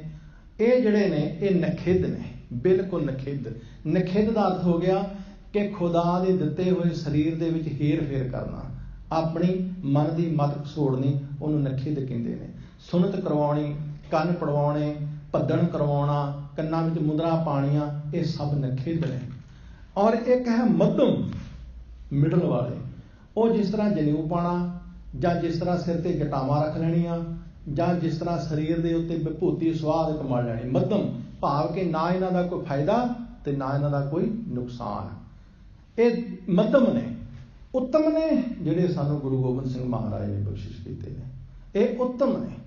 ਜੋ ਸੱਚੇ ਪਾਤਸ਼ਾਹ ਜੀ ਨੇ ਸਾਨੂੰ ਕੰਘਾ ਬਖਸ਼ਿਸ਼ ਕੀਤਾ, ਕੰਘਾ ਉੱਤਮ ਹੈ। ਮਤ ਸਮਝੋ ਕਿ ਕੰਘਾ ਸਿਰਫ ਤੇ ਸਿਰਫ ਜੀ ਸਾਨੂੰ ਕੇਸ ਵਾਉਣ ਲਈ ਦਿੱਤਾ, ਨਾ। ਕੰਘਾ ਸਾਨੂੰ ਆਪਣੀ ਭਾਸ਼ਾ ਵਿੱਚ ਸਿੱਖਿਆ ਦਿੰਦਾ, ਕਹਿੰਦਾ ਦੇਖ ਜਿਸ ਤਰ੍ਹਾਂ ਮੈਂ ਤੇਰੇ ਕੇਸਾਂ ਦੇ ਵਿੱਚੋਂ ਟੁੱਟੇ ਕੇਸ, ਮੁਰਦਾ ਕੇਸ ਬਾਹਰ ਕੱਢ ਦਿੱਤੇ ਨੇ ਨਾ, ਤੂੰ ਵੀ ਇਸੇ ਤਰ੍ਹਾਂ ਗੁਰਬਾਣੀ ਵਿਚਾਰ ਦਾ ਕੰਘਾ ਆਪਣੇ ਦਿਮਾਗ ਵਿੱਚ, ਆਪਣੀ ਸੁਰਤ ਵਿੱਚ ਮਾਰਿਆ ਕਰ। ਬੁਰੇ ਖਿਆਲ, ਟੁੱਟੇ ਖਿਆਲ, ਮੁਰਦਾ ਖਿਆਲ ਬਾਹਰ ਕੱਢ ਦਿਆ ਕਰ। ਸਾਡੀ ਕਿਰਪਾਨ ਸਾਨੂੰ ਇੱਕ ਸਿੱਖਿਆ ਦਿੰਦੀ ਹੈ, ਕਿਰਪ ਆਨ, ਕਹਿਣਗੇ ਜਿੱਥੇ ਤੂੰ ਮੇਰੀ ਕਿਰਪਾ ਦੇ ਨਾਲ ਆਪਣੀ ਆਨ ਸ਼ਾਨ ਬਚਾਉਣੀ ਹੈ, ਕਿਸੇ ਦੂਸਰੇ ਦੀ ਵੀ ਬਚਾ। ਇੱਕ ਕੜਾ, ਇਹ ਸਾਨੂੰ ਆਪਣੀ ਭਾਸ਼ਾ ਵਿੱਚ ਸਿਖਾਉਂਦਾ ਹੈ, ਕਹਿੰਦਾ ਹੁਣ ਇਹ ਹੱਥ ਤੇਰਾ ਨਹੀਂ, ਇਹ ਹੱਥ ਹੁਣ ਗੁਰੂ ਗੋਬਿੰਦ ਸਿੰਘ ਸਾਹਿਬ ਦਾ। ਗੁਰੂ ਗੋਬਿੰਦ ਸਿੰਘ ਸਾਹਿਬ ਨੇ ਕੜਾ ਪਾ ਕੇ ਇਸ ਹੱਥ ਨੂੰ ਕੱਢ ਲਿਆ ਹੈ। ਜਿਸ ਤਰ੍ਹਾਂ ਪੁਲਿਸ ਵਾਲੇ ਕੜੀ ਲਾਉਂਦੇ ਨੇ ਨਾ, ਫਿਰ ਬੰਦਾ ਆਪਣੀ ਮਰਜ਼ੀ ਨਾਲ ਕੁਝ ਕਰ ਨਹੀਂ ਸਕਦਾ। ਇਹ ਗੁਰੂ ਗੋਬਿੰਦ ਸਿੰਘ ਸਾਹਿਬ ਨੇ ਤੇਰੇ ਹੱਥ ਵਿੱਚ ਕੜਾ ਪਾ ਦਿੱਤਾ, ਇਹ ਹੱਥ ਹੁਣ ਤੇਰਾ ਨਹੀਂ। ਤੂੰ ਆਪਣੀ ਮਰਜ਼ੀ ਨਾਲ ਝੂਠੀ ਥਾਂ ਤੇ ਦਸਤਖਤ ਨਹੀਂ ਕਰ ਸਕਦਾ। ਹੁਣ ਤੂੰ ਇਸ ਕੜੇ ਵਾਲੇ ਹੱਥ ਨਾਲ ਕੋਈ ਸ਼ਰਾਬ ਦੀ ਬੋਤਲ ਨੂੰ ਹੱਥ ਨਹੀਂ ਤੂੰ ਲਾ ਸਕਦਾ। ਇਹ ਕੜੇ ਵਾਲੇ ਹੱਥ ਦੇ ਨਾਲ ਤੂੰ ਕਿਸੇ ਮਜ਼ਲੂਮ ਦੇ ਉੱਪਰ ਜ਼ੁਲਮ ਨਹੀਂ ਕਰ ਸਕਦਾ। ਇਹ ਹੱਥ ਕੜਿਆ ਗਿਆ ਤੇਰਾ। ਕੜਾ ਸਾਨੂੰ ਸਮਝਾਉਂਦਾ ਕਛਹਿਰਾ ਜਤ ਸਤ ਦੀ ਨਿਸ਼ਾਨੀ ਹੈ। ਕਛਹਿਰਾ ਸਾਡੀ ਜਤ ਸਤ ਦੀ ਨਿਸ਼ਾਨੀ ਹੈ। ਤੇ ਕੇਸ ਇਹ ਮੋਹਰ ਨੇ ਸਾਡੀ। ਜੇ ਕੇਸ ਨਹੀਂ ਤੇ ਫਿਰ ਕੁਛ ਵੀ ਨਹੀਂ ਹੈ। ਇਸ ਲਈ ਇਹ 5 ਕਕਾਰ ਜੋ ਗੁਰੂ ਕਲਗੀਧਰ ਪਾਤਸ਼ਾਹ ਨੇ ਸਾਨੂੰ ਬਖਸ਼ਿਸ਼ ਕੀਤੇ, ਇਹ ਉੱਤਮ ਨੇ। ਮਹਾਰਾਜ ਇੱਥੇ ਕੀ ਕਿਰਪਾ ਕਰਦੇ ਹਨ? ਮੁਸਲਮਾਨ ਮੋਮ ਦਿਲ ਹੋਵੇ। ਮਹਾਰਾਜ ਕਹਿੰਦੇ ਨੇ ਅਸਲੀ ਮੁਸਲਮਾਨ ਉਹ ਹੈ ਜਿਹੜਾ ਮੋਮ ਦਿਲ ਹੈ, ਭਾਵ ਜਿਹਦਾ ਦਿਲ ਨਰਮ ਹੈ, ਦੂਸਰੇ ਦਾ ਦੁੱਖ ਦੇਖ ਕੇ ਪਿਘਲਦਾ ਹੈ। ਇਸ ਤਰ੍ਹਾਂ ਕਿਰਪਾ ਕਰਦੇ ਹਨ। ਅੰਤਰ ਕੀ ਮਲ ਦਿਲ ਤੇ ਧੋਵੇ। ਮਹਾਰਾਜ ਕਹਿੰਦੇ ਨੇ ਮੁਸਲਮਾਨ ਉਹ ਹੈ ਜਿਹੜਾ ਅੰਦਰ ਦੀ ਮੈਲ ਦਿਲੋਂ ਧੋ ਸੁੱਟਦਾ ਹੈ, ਅੰਦਰੋਂ ਜਿਹੜਾ ਪਵਿੱਤਰ ਹੈ, ਜਿਹੜਾ ਅੰਦਰੋਂ ਪਾਵਨ ਹੈ। ਅੱਗੇ ਕੀ ਕਿਰਪਾ ਕਰਦੇ ਹਨ? ਦੁਨੀਆ ਰੰਗ ਨ ਆਵੇ ਨੇੜੇ, ਜੋ ਕੁਸਮ ਪਾਟ ਕਿਉ ਪਾਕ ਹਰਾ। ਸਤਿਗੁਰੂ ਕਹਿੰਦੇ ਨੇ ਮੁਸਲਮਾਨ ਮੋਮ ਦਿਲ ਵਰਗਾ ਨਰਮ ਹੋਵੇ, ਮੋਮ ਵਰਗਾ ਨਰਮ ਹੋਵੇ, ਨਰਮ ਦਿਲ ਵਾਲਾ ਹੋਵੇ। ਮਹਾਰਾਜ ਕਹਿੰਦੇ ਹਨ ਉਹਦਾ ਜਿਹੜਾ ਦਿਲ ਹੈ ਬਿਲਕੁਲ ਪਵਿੱਤਰ ਹੋਵੇ, ਸਾਫ਼ ਹੋਵੇ। ਦੁਨੀਆ ਰੰਗ ਨਾ ਆਵੇ ਨੇੜੇ, ਕੋਈ ਦੁਨੀਆ ਦਾ ਰੰਗ ਤਮਾਸ਼ਾ ਉਹਦੇ ਨੇੜੇ ਨਾ ਆਵੇ। ਦੁਨੀਆ ਦੇ ਜੋ ਵਿਕਾਰ ਨੇ ਉਹਨੂੰ ਛੋਹ ਨਾ ਸਕਣ। ਉਹ ਇੱਦਾਂ ਪਵਿੱਤਰ ਹੋਵੇ ਜੋ ਕੁਸਮ ਪਾਠ ਘਿਓ ਪਾਕ ਹਰਾ। ਕੁਸਮ ਜਿਵੇਂ ਫੁੱਲ ਪਵਿੱਤਰ ਹੁੰਦਾ ਹੈ, ਪਾਟ ਪੱਟ ਰੇਸ਼ਮ ਦਾ ਕੱਪੜਾ ਜਿਵੇਂ ਸੁੱਚਾ ਮੰਨਿਆ ਜਾਂਦਾ ਹੈ, ਘਿਓ ਜਿਵੇਂ ਸੁੱਚਾ ਮੰਨਿਆ ਜਾਂਦਾ ਹੈ, ਹਰਾ ਹਾਰਨ ਜਿਵੇਂ ਮ੍ਰਿਗਸ਼ਾਲਾ ਸੁੱਚੀ ਮੰਨੀ ਜਾਂਦੀ ਹੈ। ਜਿਸ ਤਰ੍ਹਾਂ ਇਹ ਸੁੱਚੇ ਮੰਨੇ ਜਾਂਦੇ ਨੇ ਨਾ, ਪਵਿੱਤਰ ਮੰਨੇ ਜਾਂਦੇ ਨੇ, ਕਹਿੰਦੇ ਮੁਸਲਮਾਨ ਦਾ ਜੀਵਨ ਵੀ ਇਸ ਤਰ੍ਹਾਂ ਦਾ ਹੋਣਾ ਚਾਹੀਦਾ ਹੈ। ਮੁਸਲਮਾਨ ਵੀ ਫੁੱਲ ਵਰਗਾ ਪਵਿੱਤਰ ਹੋਣਾ ਚਾਹੀਦਾ ਹੈ। ਮੁਸਲਮਾਨ ਵੀ ਇੱਕ ਰੇਸ਼ਮ ਦੇ ਕੱਪੜੇ ਵਾਂਗ ਸੁੱਚਾ ਹੋਣਾ ਚਾਹੀਦਾ ਹੈ, ਦੇਸੀ ਘਿਓ ਵਾਂਗ ਪਵਿੱਤਰ ਸ਼ੁੱਧ ਹੋਣਾ ਚਾਹੀਦਾ ਹੈ, ਇੱਕ ਮ੍ਰਿਗਸ਼ਾਲਾ ਵਾਂਗ ਸੁੱਚਾ ਹੋਣਾ ਚਾਹੀਦਾ ਹੈ। ਮਹਾਰਾਜ ਇਸ ਤਰ੍ਹਾਂ ਸਮਝਾਉਂਦੇ ਹਨ, ਜਾ ਕੋ ਮਿਹਰ ਮਿਹਰ ਮਿਹਰਵਾਨਾ। ਮਹਾਰਾਜ ਕਹਿੰਦੇ ਨੇ, ਹੇ ਅਬਦਾਲ ਫਕੀਰ, ਜਿਹਦੇ ਉੱਪਰ ਉਹ ਮਿਹਰਬਾਨ ਪਰਮੇਸ਼ਰ ਵਾਹਿਗੁਰੂ ਨਿਰੀ ਮਿਹਰ ਕਰਦਾ ਹੈ, ਕੋਈ ਮਰਦ ਮਰਦ ਮਰਦਾਨਾ, ਉਹੀ ਅਸਲ ਸੂਰਮਾ ਹੈ। ਮਰਦਾਨਾ ਦਾ ਅਰਥ ਹੁੰਦਾ ਸੂਰਮਾ, ਉਹੀ ਮਰਦਾਂ ਦਾ ਮਰਦ ਹੈ, ਉਹੀ ਸੂਰਮਾ ਯੋਧਾ ਹੈ। ਸੋਈ ਸੇਖ ਮਸਾਇਕ ਹਾਜੀ, ਸੋ ਬੰਦਾ ਜਿਸ ਨਜ਼ਰ ਜਰਾ ਨਰਾ। ਮਹਾਰਾਜ ਕਹਿੰਦੇ ਨੇ, ਉਹੀ ਸ਼ੇਖ ਹੈ, ਉਹੀ ਮਸਾਇਕ ਹੈ, ਉਹੀ ਹਾਜੀ ਹੈ, ਜਿਹਦੇ ਉੱਪਰ ਨਰ ਰੂਪ ਜੋ ਪਰਮੇਸ਼ਰ ਵਾਹਿਗੁਰੂ ਹੈ, ਜਿਹਦੇ ਉੱਪਰ ਉਸ ਨਰ ਸਰੂਪ ਪਰਮੇਸ਼ਰ ਵਾਹਿਗੁਰੂ ਦੀ ਨਜ਼ਰ ਪੈ ਗਈ ਹੈ। ਕਿਉਂਕਿ ਨਰ ਤੇ ਪਰਮਾਤਮਾ ਹੈ, ਅਸੀਂ ਸਭ ਜੀਵ ਇਸਤਰੀਆਂ, ਠਾਕੁਰ ਏਕ ਸਬਾਈ ਨਾਰ, ਅਸੀਂ ਸਾਰੇ ਨਾਰੀ ਰੂਪ ਹਾਂ, ਪਰਮਾਤਮਾ ਹੀ ਨਰ ਹੈ। ਇਸ ਲਈ ਉਸ ਨਰ ਰੂਪ ਪਰਮੇਸ਼ਰ ਵਾਹਿਗੁਰੂ ਦੀ ਜਿਸ ਦੇ ਉੱਪਰ ਨਜ਼ਰ ਪੈ ਗਈ, ਮਹਾਰਾਜ ਕਹਿੰਦੇ ਨੇ ਉਹੀ ਸ਼ੇਖ ਹੈ, ਉਹੀ ਮਸਾਇਕ ਹੈ, ਉਹੀ ਹਾਜੀ ਹੈ, ਉਹੀ ਅਸਲ ਫਕੀਰ ਹੈ। ਇਸ ਤਰ੍ਹਾਂ ਕਿਰਪਾ ਕਰਦੇ ਹਨ। ਕੁਦਰਤ ਕਾਦਰ ਕਰਨ ਕਰੀਮਾ। ਆਖਰੀ ਪਦ ਹੈ ਹੁਣ ਇਸ ਸ਼ਬਦ ਦਾ ਸਾਧ ਸੰਗਤ ਜੀ। ਮਹਾਰਾਜ ਕਹਿੰਦੇ ਨੇ, ਕੁਦਰਤ ਕਾਦਰ ਕਰਨ ਕਰੀਮਾ। ਉਹ ਜੋ ਕਾਦਰ ਹੈ ਸਾਰੀ ਸ੍ਰਿਸ਼ਟੀ ਦਾ, ਕਾਦਰ ਪੈਦਾ ਕਰਨ ਵਾਲਾ, ਕੁਦਰਤ ਨੂੰ ਪੈਦਾ ਕਰਨ ਵਾਲਾ, ਉਹ ਕੁਦਰਤ ਨੂੰ ਜੋ ਇਸ ਤਰ੍ਹਾਂ ਸਿਰਜਣ ਵਾਲਾ ਹੈ। ਕਰੀਮਾ ਕਰੀਮ ਕਿਰਪਾਲੂ, ਕਰਨ ਸੰਸਾਰ, ਉਹ ਜੋ ਕਿਰਪਾ ਦਾ ਘਰ, ਕਾਦਰ, ਜਿਸ ਨੇ ਸਾਰੀ ਕੁਦਰਤ ਪੈਦਾ ਕੀਤੀ ਹੈ, ਜਿਸ ਨੇ ਸਾਰਾ ਸੰਸਾਰ ਪੈਦਾ ਕੀਤਾ ਹੈ। ਸਿਫਤ ਮੁਹੱਬਤ ਅਥਾਹ ਰਹੀਮਾ। ਉਹ ਜੋ ਰਹਿਮ ਕਰਨ ਵਾਲਾ ਰਹੀਮ ਹੈ, ਉਹ ਸਿਫਤ ਵਾਲਾ, ਸਿਫਤ ਮੁਹੱਬਤ ਪਿਆਰ ਵਾਲਾ, ਅਥਾਹ ਰਹੀਮਾ, ਜਿਹੜਾ ਬਹੁਤ ਜ਼ਿਆਦਾ ਕਿਰਪਾਲੂ ਹੈ। ਐਸਾ ਜੋ ਪਰਮੇਸ਼ਰ ਵਾਹਿਗੁਰੂ ਜੋ ਕਾਦਰ ਹੈ, ਕੁਦਰਤ ਨੂੰ ਪੈਦਾ ਕਰਨ ਵਾਲਾ, ਜੋ ਕਿਰਪਾਲੂ ਹੈ, ਸੰਸਾਰ ਨੂੰ ਪੈਦਾ ਕਰਨ ਵਾਲਾ, ਜੋ ਸਲਾਹੁਣੇ ਯੋਗ ਹੈ, ਮੁਹੱਬਤ ਪਿਆਰ ਵਾਲਾ ਹੈ, ਜੋ ਬਹੁਤ ਹੀ ਰਹਿਮ ਵਾਲਾ ਹੈ, ਬਹੁਤ ਹੀ ਨਰਮ ਦਿਲ ਹੈ। ਹੱਕ ਹੁਕਮ ਸੱਚ ਖੁਦਾਇਆ, ਬੁਝ ਨਾਨਕ ਬੰਦ ਖਲਾਸ ਤਰਾ। ਹੱਕ ਹੁਕਮ ਸੱਚ ਖੁਦਾਇਆ, ਬੁਝ ਤੇ ਵਿਸਰਾਮ ਹੈ। ਹੱਕ ਜੋ ਸਦੀਵੀ ਹੈ, ਸੱਤ ਹੈ। ਹੱਕ ਹੁਕਮ ਜਿਸ ਦਾ ਸਾਰੇ ਪਾਸੇ ਹੁਕਮ ਚੱਲਦਾ ਹੈ, ਜਿਸ ਦੀ ਬਣਾਈ ਮਰਜ਼ਾਦਾ ਸਾਰੇ ਪਾਸੇ ਚੱਲਦੀ ਹੈ। ਮਹਾਰਾਜ ਕਹਿੰਦੇ ਨੇ, ਐਸੇ ਪਰਮੇਸ਼ਰ ਵਾਹਿਗੁਰੂ ਨੂੰ ਬੁੱਝ ਕੇ, ਐਸੇ ਪਰਮੇਸ਼ਰ ਵਾਹਿਗੁਰੂ ਜੀ ਨੂੰ ਸਮਝ ਕੇ, ਹੱਕ ਹੁਕਮ ਸੱਚ ਖੁਦਾਇਆ ਬੁੱਝ, ਐਸੇ ਸੱਚ ਸਰੂਪ ਖੁਦਾ ਨੂੰ ਬੁੱਝ ਕੇ, ਨਾਨਕ ਬੰਦ ਖਲਾਸ ਤਰਾ। ਫਿਰ ਤੇਰੀ ਬੰਦ ਖਲਾਸੀ ਹੋ ਸਕਦੀ ਹੈ, ਫਿਰ ਤੋਂ ਸੰਸਾਰ ਸਾਗਰ ਤੋਂ ਤਰ ਸਕਦਾ ਹੈ, ਫਿਰ ਵਿਕਾਰਾਂ ਤੋਂ, ਆਵਾਗਮਨ ਦੇ ਚੱਕਰ ਤੋਂ ਤੈਨੂੰ ਮੁਕਤੀ ਮਿਲ ਸਕਦੀ ਹੈ, ਤੂੰ ਸੰਸਾਰ ਸਾਗਰ ਨੂੰ ਪਾਰ ਕਰ ਸਕਦਾ ਹੈ। ਗੁਰੂ ਕੀ ਸਾਧ ਸੰਗਤ ਜੀ, ਆਪ ਜੀ ਨੇ ਬੜੇ ਪਿਆਰ, ਬੜੇ ਟਿਕਾਓ ਦੇ ਨਾਲ ਇਸ ਸੋਲਹੇ ਦੀ ਵਿਚਾਰ ਆਪ ਜੀ ਨੇ ਸਰਵਣ ਕੀਤੀ। ਸਤਿਗੁਰੂ ਜੀ ਨੇ ਬੜੀ ਰਹਿਮਤ ਕੀਤੀ ਹੈ, ਸਤਿਗੁਰੂ ਨੇ ਬੜੀ ਬਖਸ਼ਿਸ਼ ਕੀਤੀ ਹੈ। ਇਹ ਸੋਲਹੇ ਦੀ ਵਿਚਾਰ ਆਪ ਹੀ ਰਤਨਾ ਤੇ ਬੈਠ ਕੇ ਮਹਾਰਾਜ ਨੇ ਕਰਵਾਈ ਹੈ। ਸੋ ਧੰਨ ਧੰਨ ਸਤਿਗੁਰੂ ਗੁਰੂ ਗ੍ਰੰਥ ਸਾਹਿਬ ਜੀ ਦਾ ਰੋਮ ਰੋਮ ਕਰਕੇ ਧੰਨਵਾਦ, ਜੋ ਸਤਿਗੁਰੂ ਜੀ ਆਪ ਹੀ ਵਿਚਾਰ ਕਰਵਾ ਲੈਂਦੇ ਨੇ। ਮਾਣ ਸਾਡੇ ਵਰਗੇ ਨਿਮਾਣਿਆਂ ਨੂੰ ਬਖਸ਼ਿਸ਼ ਕਰਦੇ ਨੇ। ਆਪ ਗੁਰੂ ਕੀਆਂ ਸੰਗਤਾਂ ਦਾ ਵੀ ਬਹੁਤ ਬਹੁਤ ਧੰਨਵਾਦ, ਜੋ ਬਹੁਤ ਹੀ ਪਿਆਰ ਦੇ ਬੜੇ ਟਿਕਾਓ ਦੇ ਨਾਲ ਕਥਾ ਸਰਵਣ ਕਰਦੇ ਹੋ ਅਤੇ ਮਾਇਆ ਨਾਲ ਵੀ ਸਤਿਕਾਰ ਕਰਦੇ ਹੋ। ਸਤਿਗੁਰੂ ਸਭਨਾਂ ਦੀਆਂ ਕਿਰਤ ਕਮਾਈਆਂ ਵਿੱਚ ਬਰਕਤਾਂ ਪਾਉਣ, ਸਰੀਰਕ ਤੰਦਰੁਸਤੀ, ਗੁਰਸਿੱਖੀ, ਜੀਵਨ ਮਹਾਰਾਜ ਸਾਰਿਆਂ ਨੂੰ ਬਖਸ਼ਿਸ਼ ਕਰਨ। ਭੁੱਲਾਂ ਚੁੱਕਾਂ ਦੀ ਖਿਮਾ ਜੀ, ਪਿਆਰ ਸਰਬੱਤ ਮਾਈ ਭਾਈ ਫਤਿਹ ਬੁਲਾਓ ਜੀ। ਵਾਹਿਗੁਰੂ ਜੀ ਕਾ ਖਾਲਸਾ, ਵਾਹਿਗੁਰੂ ਜੀ ਕੀ ਫਤਿਹ।